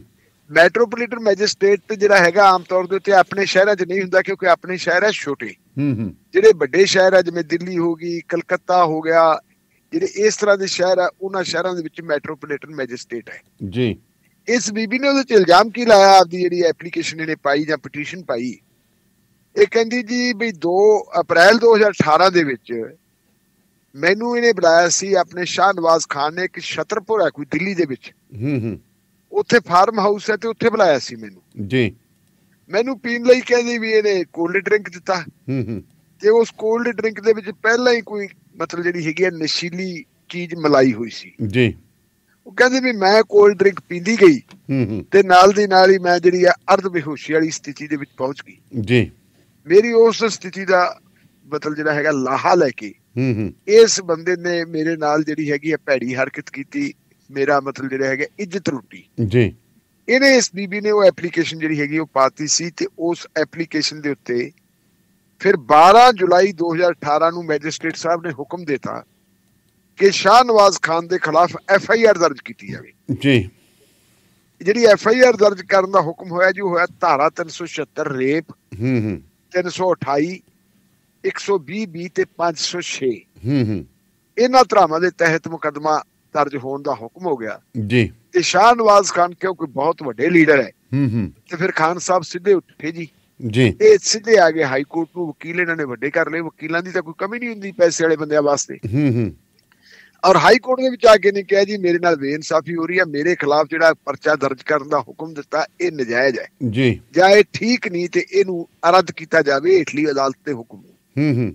ਹਾਈ ਕੋਰਟ ਨੇ ਉਹਦੇ ਸੁਣਵਾਈ ਕੀਤੀ ਜੀ। ਕਾਫੀ ਚਿਰ ਸੁਣਵਾਈ ਕਰਨ ਤੋਂ ਬਾਅਦ ਹਾਈ ਕੋਰਟ ਨੇ ਪਹੁੰਚਿਆ ਨਹੀਂ ਭਾਈ ਜੀ, ਇਹ ਅਦਾਲਤ ਨੂੰ ਅਧਿਕਾਰ ਹੈ, ਹੱਕ ਹੈ। ਜੇ ਕੋਈ ਫਰਿਆਦੀ ਅਦਾਲਤ ਦੇ ਵਿੱਚ ਜਾ ਕੇ ਐਪਲੀਕੇਸ਼ਨ ਪਾਉਂਦਾ ਹੈ ਜੀ ਕਿ ਜੀ ਮੇਰੀ ਜਿਹੜੀ ਹੈਗੀ ਹੈ ਪੁਲਿਸ ਨੇ ਸੁਣਵਾਈ ਨਹੀਂ ਕੀਤੀ, ਮੇਰੀ FIR ਦਰਜ ਕੀਤੀ ਜਾਵੇ, ਤਾਂ ਅਦਾਲਤ FIR ਦਰਜ ਕਰਨ ਦਾ ਹੁਕਮ ਦੇ ਸਕਦੀ ਹੈ। ਕਾਨੂੰਨਨ ਉਹਦੀ ਇਹ ਡਿਊਟੀ ਬਣ ਰਹੀ ਹੈ। ਮਾਨਯੋਗ ਹਾਈ ਕੋਰਟ ਨੇ ਇਹ ਕਹਿ ਕੇ ਜੀ ਤੇ ਇਹਦੀ ਜਿਹੜੀ ਅਪੀਲ ਸੀ ਉਹ ਰੱਦ ਕਰਤੀ ਜੀ। ਗੱਲ ਉੱਥੇ ਨਾ ਖੜੀ ਦਾਨੇ ਵਾਲੀ ਸਾਹਿਬ। ਆਹੀ ਤਾਂ ਕਹਿੰਦੇ ਹੁੰਦੇ ਨੇ ਵੀ ਸਧਾਰਨ ਬੰਦੇ ਦੇ ਵਿੱਚ ਤੇ ਪੈਸੇ ਵਾਲੇ ਤੇ ਪਹੁੰਚ ਵਾਲੇ ਚ ਕਿੰਨਾ ਫਰਕ ਹੁੰਦਾ ਹੈ। ਸਾਡੇ ਆਮ ਲੋਕਾਂ ਨੂੰ ਤਾਂ ਜਿਹੜੀ ਹੈਗੀ ਆ ਇਨਸਾਫ ਲੈਣ ਵਾਸਤੇ ਸਥਾਨਕ ਕਚਹਿਰੀ ਚ ਵੀ ਵਕੀਲ ਨਹੀਂ ਮਿਲਦਾ ਤੇ ਇਹਨਾਂ ਨੇ ਜੀ ਫਿਰ ਸੁਪਰੀਮ ਕੋਰਟ ਦੇ ਵਿੱਚ ਜਾ ਵਕੀਲ ਕੀਤਾ ਤੇ ਸੁਪਰੀਮ ਕੋਰਟ ਦੇ ਵੱਡੇ ਵਕੀਲ ਸਾਹਿਬ ਨੇ ਉੱਥੇ ਕਿਹਾ ਜੀ ਇਹਦੇ ਖਿਲਾਫ ਜਿਹੜਾ ਸਾਰਾ ਕੁਝ ਕੀਤਾ ਜਾ ਰਿਹਾ ਕੂੜ ਪ੍ਰਚਾਰ ਹੈ। ਔਰ ਕੂੜ ਜੋ ਦੋਸ਼ ਹੈ ਤੇ ਕਿਰਪਾ ਕਰਕੇ ਇਹਨੂੰ ਰੱਦ ਕਰ ਦਿਓ ਜੀ। ਇਹਦੇ ਖਿਲਾਫ ਇਹ ਭਲਾ ਮਾਨਸ ਬੰਦਾ ਹੈ, ਭਲੇ ਮਾਨਸ ਦੇ ਖਿਲਾਫ ਕੋਈ ਐਰਾ ਗੈਰਾ ਨੱਥੂ ਗੈਰਾ ਐਵੇਂ ਉੱਠ ਕੇ ਬਿਆਨ ਦੇ ਦੇ ਤੇ ਐ ਪਰਚਾ ਕਿਵੇਂ ਹੁੰਦਾ ਜੀ ਜੀ। ਫਿਰ ਸੁਪਰੀਮ ਕੋਰਟ ਨੇ ਜੀ ਜਮਾ ਹੀ ਵੱਟ ਕੱਢ ਤੇ ਸੁਪਰੀਮ ਕੋਰਟ ਕਹਿੰਦੇ ਡਰ ਕਾਹਦਾ, ਕੇਸ ਕਿਸੇ ਵੀ ਬੰਦੇ ਦੇ ਖਿਲਾਫ ਕੋਈ ਵੀ ਨਾਗਰਿਕ ਦਰਜ ਕਰਵਾਉਣ ਲਈ ਅਧਿਕਾਰਤ ਹੈ ਜੀ। ਉਹਦੇ ਕੋਲੇ ਹੱਕ ਹੈ ਜੇ ਉਹ ਜਾ ਕੇ ਕਹਿੰਦਾ ਮੇਰੇ ਨਾਲ ਆਹ ਕੁਛ ਹੋਇਆ, ਕੇਸ ਪੁਲਿਸ ਦਰਜ ਕਰਨ ਲਈ ਪਾਬੰਦ ਹੈ। CRPC ਦੇ ਵਿੱਚ ਪ੍ਰਬੰਧ ਕੀਤੇ ਹੋਏ ਹੈ ਜੀ ਜੀ। ਉਹਦੇ ਮੁਤਾਬਕ ਅਦਾਲਤ ਨੇ ਕਹਿਤਾ ਵੀ ਪਰਚਾ ਦਰਜ ਕਰੋ ਤੇ ਕੋਈ ਗੱਲ ਨਹੀਂ ਜੀ, ਪਰਚਾ ਦਰਜ ਹੋ ਲੈਣ ਦਿਓ। ਫਿਰ ਹੁਣ ਇਹਦੇ ਤੇ ਅੱਗੇ ਦੇਖੋ ਤੁਸੀਂ ਕਿ ਪੁਲਿਸ ਪੜਤਾਲ ਕਰੂਗੀ, ਪਰਚਾ ਦਰਜ ਕਰਨ ਤੋਂ ਬਾਅਦ ਤਫਤੀਸ਼ ਕਰੂਗੀ ਜੀ। ਜੇ ਤਾਂ ਤਫਤੀਸ਼ ਦੇ ਵਿੱਚ ਹੋਇਆ ਸੱਚਾ ਭਾਈ ਤੂੰ ਫਿਰ ਤਾਂ ਤੈਨੂੰ ਕਿਸੇ ਨੇ ਬੁਲਾਉਣਾ ਨਹੀਂ। ਹੁਣ ਵੀ ਤੈਨੂੰ ਕਿਹੜਾ ਫੜਿਆ, ਤੂੰ ਆਪਦੇ ਘਰੇ ਆ ਬੈਠਾ ਰਹਿ ਆਰਾਮ ਨਾਲ, ਉਹ ਤਫਤੀਸ਼ ਕਰਨਗੇ। ਤੇ ਜੇ ਤੇਰੇ ਤੇ ਤਫਤੀਸ਼ ਦੇ ਦੌਰਾਨ ਇਹ ਸਾਬਤ ਹੋ ਗਿਆ ਕਿ ਜਿਹੜੀ ਬੀਬੀ ਨੇ ਇਲਜ਼ਾਮ ਲਾਏ ਉਹਨਾਂ 'ਚ ਕੋਈ ਦਮ ਹੈਗਾ ਤੇ ਫਿਰ ਉਹ ਟ੍ਰਾਇਲ ਜਿਹੜੀ ਹੈਗੀ ਅਦਾਲਤ ਕੋਲੇ ਆਊਗੀ ਜੀ। ਅੱਗੇ ਤੂੰ ਅਦਾਲਤ ਆਪਦੀ ਚਾਰਾਜੋਈ ਕਰ ਸਕਦਾ ਕਿ ਜੀ ਮੇਰੇ ਖਿਲਾਫ ਤਾਂ ਗਲਤ ਹੈ। ਜੇ ਅਦਾਲਤ ਨੂੰ ਲੱਗੂ ਬੰਦਾ ਸੱਚਾ ਤਾਂ ਬਰੀ ਕਰ ਦੂਗੀ, ਜੇ ਝੂਠਾ ਹੋਇਆ ਤਾਂ ਭਾਈ ਫਿਰ ਜੇਲ੍ਹ ਦੀ ਅਦਾਲਤ ਤਾਂ ਪੀਣੀ ਪੈਣੀ। ਸੋ ਇਹ ਜਿਹੜਾ ਕੇਸ ਹੈ ਜੀ, ਮੈਂ ਇਹਨੂੰ ਕਹੂੰਗਾ ਇੱਕ ਜਿਹੜਾ ਹੈਗਾ ਬੜਾ ਮਾਰਕੇ ਦਾ ਜੀ ਜਿਹੜਾ ਇਹ ਫੈਸਲਾ ਹੈ ਹੇਠਲੀ ਅਦਾਲਤ ਤੋਂ ਲੈ ਕੇ ਉੱਪਰਲੀ ਅਦਾਲਤ ਤੱਕ। ਜੇ ਦਾਨੇਵਾਲ ਸਾਹਿਬ ਕਿਤੇ ਇਹ ਅਮਲ ਚਾਲੂ ਹੋ ਜੇ ਔਰ ਗ੍ਰਾਸ ਰੂਟ ਲੈਵਲ ਤੇ ਹੋ ਜੇ ਤਾਂ ਮੇਰਾ ਖਿਆਲ ਹੈ ਜਿਹੜੇ ਵੱਡੇ ਬੰਦੇ ਲੋਕਾਂ ਦੇ ਨਾਲ ਧੱਕੇਸ਼ਾਹੀਆਂ ਕਰਦੇ ਆ, ਲੋਕਾਂ ਦੀ ਮਜਬੂਰੀ ਦਾ ਫਾਇਦਾ ਉਠਾਉਂਦੇ ਆ, ਉਹਨੂੰ ਕਿਸੇ ਹੱਦ ਤੱਕ ਠੱਲ ਪੈ ਸਕਦੀ ਹੈ। ਬਿਲਕੁਲ ਬਿਲਕੁਲ। ਤੇ ਉਧਰ ਫਿਰ ਸਾਡੇ ਕਾਨੂੰਨ ਮੰਤਰੀ ਸਾਹਿਬ ਕਹਿੰਦੇ ਜੀ ਕਲੋਜੀਅਮ ਦੇ ਵਿੱਚ ਸਰਕਾਰੀ ਨੁਮਾਇੰਦਗੀ ਕਹਿੰਦੇ ਜਾਇਜ਼ ਹੈ। ਦਾਨੇਵਾਲ ਸਾਹਿਬ ਪਿਛਲੇ ਕਈ ਦਿਨਾਂ ਤੋਂ ਆਪਾਂ ਇਹਨਾਂ ਖਬਰਾਂ ਦੇ ਉੱਤੇ ਚਰਚਾ ਕਰਦੇ ਆ ਰਹੇ ਹਾਂ ਤੇ ਸਾਡੇ ਸੁਣਨ ਵਾਲੇ ਵੀ ਕਹਿੰਦੇ ਹੋਣਗੇ ਵੀ ਯਾਰ ਇਹਨਾਂ ਕੋਲ ਕੋਈ ਖਬਰ ਹੀ ਹੈ ਨਹੀਂ, ਇਹੀ ਖਬਰ ਹੁਣ ਕਰੀਏ ਕੀ, ਕਿਉਂਕਿ ਨਿੱਤ ਨਵੇਂ ਦਿਨ ਜਿਹੜੀ ਹੈ ਇਹ ਖਬਰ ਬਣਦੀ ਹੈ ਔਰ ਇਹ ਖਬਰ ਇਸ ਕਰਕੇ ਬਣਦੀ ਹੈ ਕਿਉਂਕਿ ਜੋ ਕੁਝ ਕਪਿਲ ਸਿੱਬਲ ਨੇ ਕੱਲ ਕਿਹਾ ਸੀ ਜੀ ਕਿ ਅਦਾਲਤਾਂ ਦੇ ਉੱਤੇ ਕਬਜ਼ੇ ਕਰਨ ਦੇ ਯਤਨ ਕੀਤੇ ਜਾ ਰਹੇ ਆ, ਇਹ ਉਹਦਾ ਨਤੀਜਾ ਹੈ। ਸ਼ੁਰੂ ਦੇ ਵਿੱਚ ਤੁਸੀਂ ਦੇਖੋ ਵੀ ਇਹੀ ਸਾਡੇ ਕਾਨੂੰਨ ਮੰਤਰੀ ਰਿਜੀਜੂ ਸਾਹਿਬ ਨੇ ਕਿਹਾ ਸੀ ਕਿ ਕਲੋਜੀ ਵਾਲਾ ਸਿਸਟਮ ਭਾਈ ਚੰਗਾ ਸੀ ਔਰ ਉਹ ਬਦਲਿਆ ਤਾਂ ਗਲਤ ਬਦਲਿਆ। ਉਹਦੇ ਤੇ ਸੁਪਰੀਮ ਕੋਰਟ ਨੇ ਜੋ ਕਹਿਣਾ ਸੀ ਕਹਿਤਾ। ਉਹ ਤੋਂ ਬਾਅਦ ਫਿਰ ਸਾਡੇ ਦੇਸ਼ ਦੇ ਉਪ ਰਾਸ਼ਟਰਪਤੀ ਜਿਹੜੇ ਰਾਜ ਸਭਾ ਦੇ ਚੇਅਰਮੈਨ ਹਨ ਉਹਨਾਂ ਨੇ ਪਹਿਲੇ ਦਿਨ ਹੀ ਇਹ ਗੱਲ ਕਹਿ ਦਿੱਤੀ ਸੀ ਜੀ ਕਲੋਜੀਅਮ ਵਾਲਾ ਸਿਸਟਮ ਹੈ ਜਿਹੜਾ ਠੀਕ ਨੀਗਾ ਤੇ ਜਿਹੜਾ ਉਹ ਨੈਸ਼ਨਲ ਜੁਡੀਸ਼ੀਅਲ ਅਪਾਇੰਟਮੈਂਟ ਕਮਿਸ਼ਨ ਬਣਾਇਆ ਉਹ ਬਹੁਤ ਵਧੀਆ ਸੀ, ਉਹਦੇ ਮੁਤਾਬਕ ਚੱਲਣਾ ਚਾਹੀਦਾ। ਕਹਿੰਦੇ ਵੀ ਅਦਾਲਤਾਂ ਨੂੰ ਤਾਂ ਆਪਦਾ ਅਦਾਲਤਾਂ ਵਾਲਾ ਕੰਮ ਕਰਨਾ ਚਾਹੀਦਾ ਜੀ, ਕਾਨੂੰਨ ਬਣਾਉਣ ਵਾਲੀ ਏਜੰਸੀ ਨੂੰ ਕਾਨੂੰਨ ਬਣਾਉਣਾ ਚਾਹੀਦਾ ਤੇ ਅਦਾਲਤਾਂ ਨੂੰ ਕਾਨੂੰਨ ਬਣਾਉਣ ਵਾਲੀ ਏਜੰਸੀ ਦੇ ਅਧਿਕਾਰਾਂ ਦੇ ਵਿੱਚ ਦਖਲ ਨਹੀਂ ਦੇਣਾ ਚਾਹੀਦਾ ਜੀ। ਭਾਵ ਇਹ ਹੈ ਕਿ ਪਾਰਲੀਮੈਂਟ ਜਿਹੜੀ ਹੈ ਕਾਨੂੰਨ ਬਣਾਉਣ ਲਈ ਅਧਿਕਾਰਤ ਹੈ ਤੇ ਅਦਾਲਤਾਂ ਇਹਦੇ ਵਿੱਚ ਕਿਸੇ ਕਿਸਮ ਦੀ ਕੋਈ ਦਖਲ ਅੰਦਾਜ਼ੀ ਨਾ ਕਰਨ। ਉਦੋਂ ਵੀ ਭਾਵੇਂ ਉੱਥੇ ਉਹ ਤਾਂ ਨਹੀਂ ਬੋਲੇ, ਅਦਾਲਤਾਂ ਤਾਂ ਨਹੀਂ ਬੋਲੀਆਂ, ਲੇਕਿਨ ਆਪੋਜੀਸ਼ਨ ਵਾਲੇ ਨੇ ਕਿਹਾ ਸੀ ਨਹੀਂ ਜੀ ਇਸ ਤਰ੍ਹਾਂ ਨਹੀਂ ਹੈ, ਇਹ ਤੁਹਾਡਾ ਪਹਿਲੇ ਦਿਨ ਤੁਸੀਂ ਇਹਦੀ ਇਸ ਤਰ੍ਹਾਂ ਦੀ ਗੱਲ ਕਰਦੇ ਹੋ ਠੀਕ ਨਹੀਂ। ਫਿਰ ਇੱਕ ਜਿਹੜਾ ਉੱਥੇ ਜੈਪੁਰ ਹੋਇਆ ਸੀਗਾ ਕੌਮੀ ਸੰਮੇਲਨ ਸਪੀਕਰਾਂ ਦਾ ਜੀ, ਉਹਦੇ ਵਿੱਚ ਵੀ ਇਹੀ ਗੱਲ ਦੁਹਰਾ ਦਿੱਤੀ ਤੇ ਉਹਦੇ ਵਿੱਚ ਲੋਕ ਸਭਾ ਦੇ ਸਪੀਕਰ ਨੇ ਵੀ ਇਹ ਗੱਲ ਕਹਿ ਦਿੱਤੀ। ਇੱਥੋਂ ਤੱਕ ਕਿ ਰਾਜਸਥਾਨ ਦੇ ਕਾਨੂੰਨ ਮੰਤਰੀ ਆਪਣੇ ਸਪੀਕਰ ਨੇ ਵੀ ਕਹਿ ਦਿੱਤੀ ਤੇ ਉੱਥੇ ਦੇ ਮੁੱਖ ਮੰਤਰੀ ਨੇ ਵੀ ਕਹਿ ਦਿੱਤਾ ਜੀ ਅਸ਼ੋਕ ਗਹਿਲੋਤ ਨੇ ਵੀ ਜੀ ਕਲੋਜੀਅਮ ਵਾਲਾ ਸਿਸਟਮ ਠੀਕ ਨਹੀਂ। ਆਪਾਂ ਮੰਨ ਸਕਦੇ ਕਿ ਕਲੋਜੀਅਮ ਦੇ ਸਿਸਟਮ ਦੇ ਵਿੱਚ ਕੋਈ ਕਮੀ ਪੇਸ਼ੀ ਹੋ ਸਕਦੀ ਹੈ, ਉਹਨੂੰ ਦੂਰ ਕੀਤਾ ਜਾ ਸਕਦਾ, ਪਰ ਇਹਦਾ ਮਤਲਬ ਇਹ ਤਾਂ ਨਹੀਂ ਕਿ ਤੁਸੀਂ ਅਦਾਲਤਾਂ ਦਾ ਵੀ ਸਿਆਸੀਕਰਨ ਕਰਦੇ ਹੋ। ਰਾਹੁਲ ਗਾਂਧੀ ਅੱਜ ਕੱਲ੍ਹ ਯਾਤਰਾ ਤੇ ਆਇਆ ਹੋਇਆ ਤੇ ਉਹ ਵਾਰ-ਵਾਰ ਇਹ ਗੱਲ ਕਹਿੰਦਾ ਕਿ ਮੈਨੂੰ ਯਾਤਰਾ ਤੇ ਆਉਣ ਦੀ ਲੋੜ ਕਿਉਂ ਪਈ ਜੀ, ਕਿਉਂਕਿ ਕਹਿੰਦੇ ਵੀ ਸਾਡੇ ਤਾਂ ਸਪੀਕਰ ਵੀ ਬੰਦ ਕਰ ਦਿੰਦੇ, ਪਾਰਲੀਮੈਂਟ ਸਾਨੂੰ ਬੋਲਣ ਹੀ ਨਹੀਂ ਦਿੰਦੇ, ਅਸੀਂ ਸਾਡੇ ਬੁੱਲ ਫਰਕਦੇ ਹੁੰਦੇ, ਲੋਕਾਂ ਨੂੰ ਸੁਣ ਹੀ ਨਹੀਂ ਦਿੰਦੇ ਤੇ ਜੇ ਲੋਕ ਸੁਣ ਨਹੀਂ ਸਕਦੇ ਤਾਂ ਅਸੀਂ ਜਾਈਏ ਤਾਂ ਜਾਈਏ ਕਿੱਥੇ। ਤੇ ਜੇ ਅਦਾਲਤਾਂ ਦੇ ਵਿੱਚ ਵੀ ਬੰਦੇ ਆਪਣੇ ਬਹਾਤੇ ਜੀ ਤੇ ਜਿਹੜੇ ਲੋਕ ਉੱਥੇ ਇਨਸਾਫ ਲੈਣ ਵਾਲੇ ਆ ਸੁਰਜੀਤ ਪਾਤਰ ਦੇ ਕਹਿਣ ਨੂੰ ਜੀ ਉਹ ਬਿਰਖ ਹੋ ਗਏ ਤੇ ਇਹ ਕਹਿਣਾ ਪਵੇ ਕਿ ਜਾਓ ਆਪਣੇ ਘਰਾਂ ਨੂੰ, ਇੱਥੇ ਇਨਸਾਫ ਨਸੂਖ ਨਹੀਂ ਕੋਈ ਮਿਲਦੇ ਤੇ ਫਿਰ ਜਾਊਗਾ ਕੀ। ਤੇ ਫਿਰ ਕਿਸੇ ਨੇ ਜਿਹੜਾ ਸ਼ਾਹ ਨਵਾਜ਼ ਹੁਸੈਨ ਨੂੰ ਕਿਸੇ ਮੈਜਿਸਟ੍ਰੇਟ ਨੇ ਨਹੀਂ ਸਮਨ ਕਰਨਾ ਕਿ ਆ ਭਾਈ ਆ ਕੇ ਤੂੰ ਆਪਣੀ ਗੱਲ ਕਹਿ ਤੇ ਕਿਸੇ ਅਬਲਾ ਨੂੰ ਇਹ ਅਧਿਕਾਰ ਨਹੀਂ ਹੋਣਾ ਕਿ ਉਹ ਕੇਸ ਰਜਿਸਟਰ ਕਰਵਾ ਲਵੇ। ਹੁਣ ਇਹੀ ਗੱਲ ਜਿਹੜੀ ਹੈਗੀ ਹੈ ਨਵੇਂ ਰੂਪ ਦੇ ਵਿੱਚ ਆ ਗਈ ਜੀ। ਨਵੇਂ ਰੂਪ ਦੇ ਵਿੱਚ ਇਹ ਆ ਗਈ ਕਿ ਜਨਵਰੀ ਦੇ ਪਹਿਲੇ ਹਫ਼ਤੇ ਇੱਕ ਚਿੱਠੀ ਲਿਖ ਦਿੱਤੀ ਸਾਡੇ ਕਾਨੂੰਨ ਮੰਤਰੀ ਰਿਜੀਜੂ ਸਾਹਿਬ ਨੇ ਜੀ। ਉਹ ਕਹਿੰਦੇ ਜੀ ਆਪਣੇ ਜਿਹੜੇ ਹੈਗੇ ਚੀਫ ਜਸਟਿਸ ਆਫ ਇੰਡੀਆ ਨੂੰ ਕਹਿੰਦੇ ਜੀ ਜਿਹੜੀ ਹੈ ਜੱਜਾਂ ਦੀ ਅਪਾਇੰਟਮੈਂਟ ਦੇ ਵਿੱਚ ਸਰਕਾਰ ਦੀ ਵੀ ਹਿੱਸੇਦਾਰੀ ਹੋਣੀ ਚਾਹੀਦੀ ਹੈ। ਸੁਪਰੀਮ ਕੋਰਟ ਦੇ ਵਿੱਚ ਜਿਹੜੀ ਹੈਗੀ ਹੈ ਕੇਂਦਰ ਸਰਕਾਰ ਜੀ ਤੇ ਜਿਹੜੀਆਂ ਹਾਈ ਕੋਰਟ ਆ ਉਹਦੇ ਵਿੱਚ ਰਾਜ ਸਰਕਾਰਾਂ ਨੂੰ ਵੀ ਪੁੱਛਗਿੱਛ ਹੋਣੀ ਚਾਹੀਦੀ ਉਹਨਾਂ ਦੀ ਕਿ ਜੱਜ ਕਿਹੜੇ ਲਾਉਣੇ। ਇਹਦੇ ਤੇ ਹੁਣ ਜੇ ਕੱਲ ਨੂੰ ਸੁਪਰੀਮ ਕੋਰਟ ਇਹ ਗੱਲ ਕਹਿ ਦੇਵੇ ਜੀ ਕਿ ਜੀ ਰਾਜ ਭਾਗ ਚਲਾਉਣ ਦੇ ਵਿੱਚ ਵੀ ਜੱਜ ਲਾਉਣੇ ਚਾਹੀਦੇ ਤੇ ਪਰਸੋਂ ਨੂੰ ਫੌਜ ਵਾਲੇ ਕਹਿ ਦੇਣ ਜੀ ਅਸੀਂ ਦੇਸ਼ ਦੀਆਂ ਰਾਖੀ ਰੱਖਦੇ ਆ, ਅਸੀਂ ਆਪਣੀਆਂ ਜਾਨਾਂ ਗਵਾਉਣੇ ਤੇ ਰਾਜ ਭਾਗ ਤੁਸੀਂ ਇਕੱਲੇ ਕਿਉਂ ਕਰਦੇ, ਫਿਰ ਸਾਨੂੰ ਮੌਕਾ ਦੇ ਦਿਓ। ਤੇ ਫਿਰ ਦਾਨੇ ਵਾਲੀਆ ਸਾਹਿਬ ਜੇ ਪਾਕਿਸਤਾਨ ਵਾਂਗੂ ਆ ਕੇ ਬਹਿ ਗਏ ਤੇ ਉਹਨਾਂ ਨੂੰ ਉਠਾਊ ਕੌਣ? ਜੀ ਜੀ, ਇਹ ਮਤਲਬ ਜਿਹੜਾ ਕੰਸਟੀਟਿਊਸ਼ਨ ਦੀ ਜਿਹੜੀ ਮੂਲ ਭਾਵਨਾ ਉਹਦੇ ਨਾਲ ਕਿਸ ਕਿਸਮ ਦਾ ਤੁਹਾਡਾ ਵਿਵਹਾਰ ਹੈ, ਗੱਲ ਉੱਥੇ ਆ ਕੇ ਅੜੀ ਖੜੀ। ਇਹਦੇ ਤੇ ਇੱਕ ਉਹਨੇ ਗੱਲ ਕਹਿ ਦਿੱਤੀ ਸੀਗੀ ਆਪਣੇ ਨੇ ਕੇਜਰੀਵਾਲ ਨੇ ਜਿਹੜੀ ਹੈ ਰਿਜੂ ਸਾਹਿਬ ਦੀ ਜਿਹੜੀ ਪਹਿਲ ਕਦਮੀ ਹੈ ਉਹਦੇ ਤੇ ਉਹਨਾਂ ਨੇ ਕਾਫੀ ਮਤਲਬ ਜਿਹੜੀ ਗੱਲ ਸਖਤ ਕਹਿ ਦਿੱਤੀ ਜੀ। ਉਹ ਕਹਿੰਦੇ ਜੀ ਇਹ ਗੱਲ ਠੀਕ ਨਹੀਂ, ਜੋ ਕੁਛ ਇਹਨਾਂ ਨੇ ਕੇਜਰੀਵਾਲ ਸਾਹਿਬ ਨੇ ਕਿਹਾ ਆਪਣੇ ਰਿਜੂ ਸਾਹਿਬ ਨੇ ਕਿਹਾ ਇਹ ਤਾਂ ਬਹੁਤ ਹੀ ਜਿਹੜਾ ਹੈਗਾ ਧੱਕਾ, ਇੱਕ ਜ਼ਿਆਦਤੀ ਹੈ। ਇਹ ਨਹੀਂ ਹੈਗੀ, ਇਹ ਤੁਸੀਂ ਤਾਂ ਕਹਿੰਦੇ ਵਾਲੇ ਪਾਸੇ ਜਾ ਰਹੇ ਹੋ ਜੀ। ਉਹਨਾਂ ਨੇ ਜਦੋਂ ਇਹ ਗੱਲ ਕਹਿ ਦਿੱਤੀ ਤੇ ਇਹਦੇ ਤੇ ਫਿਰ ਖਫਾ ਹੋਏ ਆ ਕੇਜਰੀਵਾਲ ਸਾਹਿਬ ਦੇ ਉੱਤੇ ਸਾਡੇ ਰਿਜੂ ਸਾਹਿਬ। ਉਹ ਕਹਿੰਦੇ ਜੀ ਨਹੀਂ ਸਾਨੂੰ ਹਿੱਸੇਦਾਰੀ ਤਾਂ ਮਿਲਣੀ ਚਾਹੀਦੀ, ਇਹਦੇ ਵਿੱਚ ਗਲਤ ਕੀ ਹੈ? ਅੱਛਾ, ਹੁਣ ਇਹਦੇ ਤੇ ਹੁਣ ਡਿਬੇਟ ਅੱਗੇ ਫੇਰ ਚੱਲਣੀ ਹੈ। ਮੇਰੇ ਖਿਆਲ ਮੁਤਾਬਕ ਹੈ ਵੀ ਹੁਣ ਸਿਰੇ ਤੋਂ ਕੋਸ਼ਿਸ਼ ਕੀਤੀ ਜਾ ਰਹੀ ਹੈ ਦੁਬਾਰਾ ਕਿ 2024 ਤੋਂ ਪਹਿਲਾਂ ਆਪਣੀਆਂ ਜਿਹੜੀਆਂ ਮਨਮਾਨੀਆਂ ਕਰਨੀਆਂ ਤੇ ਉਹ ਮਨਮਾਨੀਆਂ ਕਰਨ ਵਾਸਤੇ ਇਹ ਤੋਂ ਵਧੀਆ ਕੋਈ ਹੋਰ ਕੰਮ ਹੋ ਨਹੀਂ ਸਕਦਾ ਜੀ। ਇਸ ਲਈ ਜਿਹੜੇ ਹੁਣ ਤੁਲੇ ਹੋਏ ਆ ਸਾਡੇ ਕੇਂਦਰੀ ਹਾਕਮ ਜੀ। ਸੋ ਸ਼ੁਕਰੀਆ ਜੀ, ਬਹੁਤ ਬਹੁਤ ਮਿਹਰਬਾਨੀ ਤੁਹਾਡੀ, ਧੰਨਵਾਦ। ਸੋ ਇਹ ਸਨ ਸਰਦਾਰ ਬਖਤੌਰ ਸਿੰਘ ਢਿੱਲੋਂ ਹੋਰੀ। ਸੋ ਪ੍ਰੋਗਰਾਮ ਸ਼ਮਾਦਾਨ ਇੱਥੇ ਹੀ ਸਮਾਪਤ ਕਰਨ ਦੀ ਤੁਹਾਡੇ ਤੋਂ ਆਗਿਆ ਲੈਂਦੇ ਹਾਂ।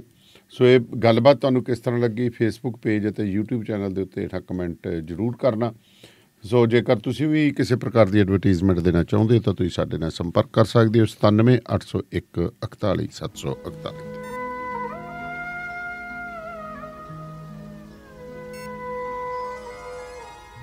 ਸ਼ਮਾਦਾਨ।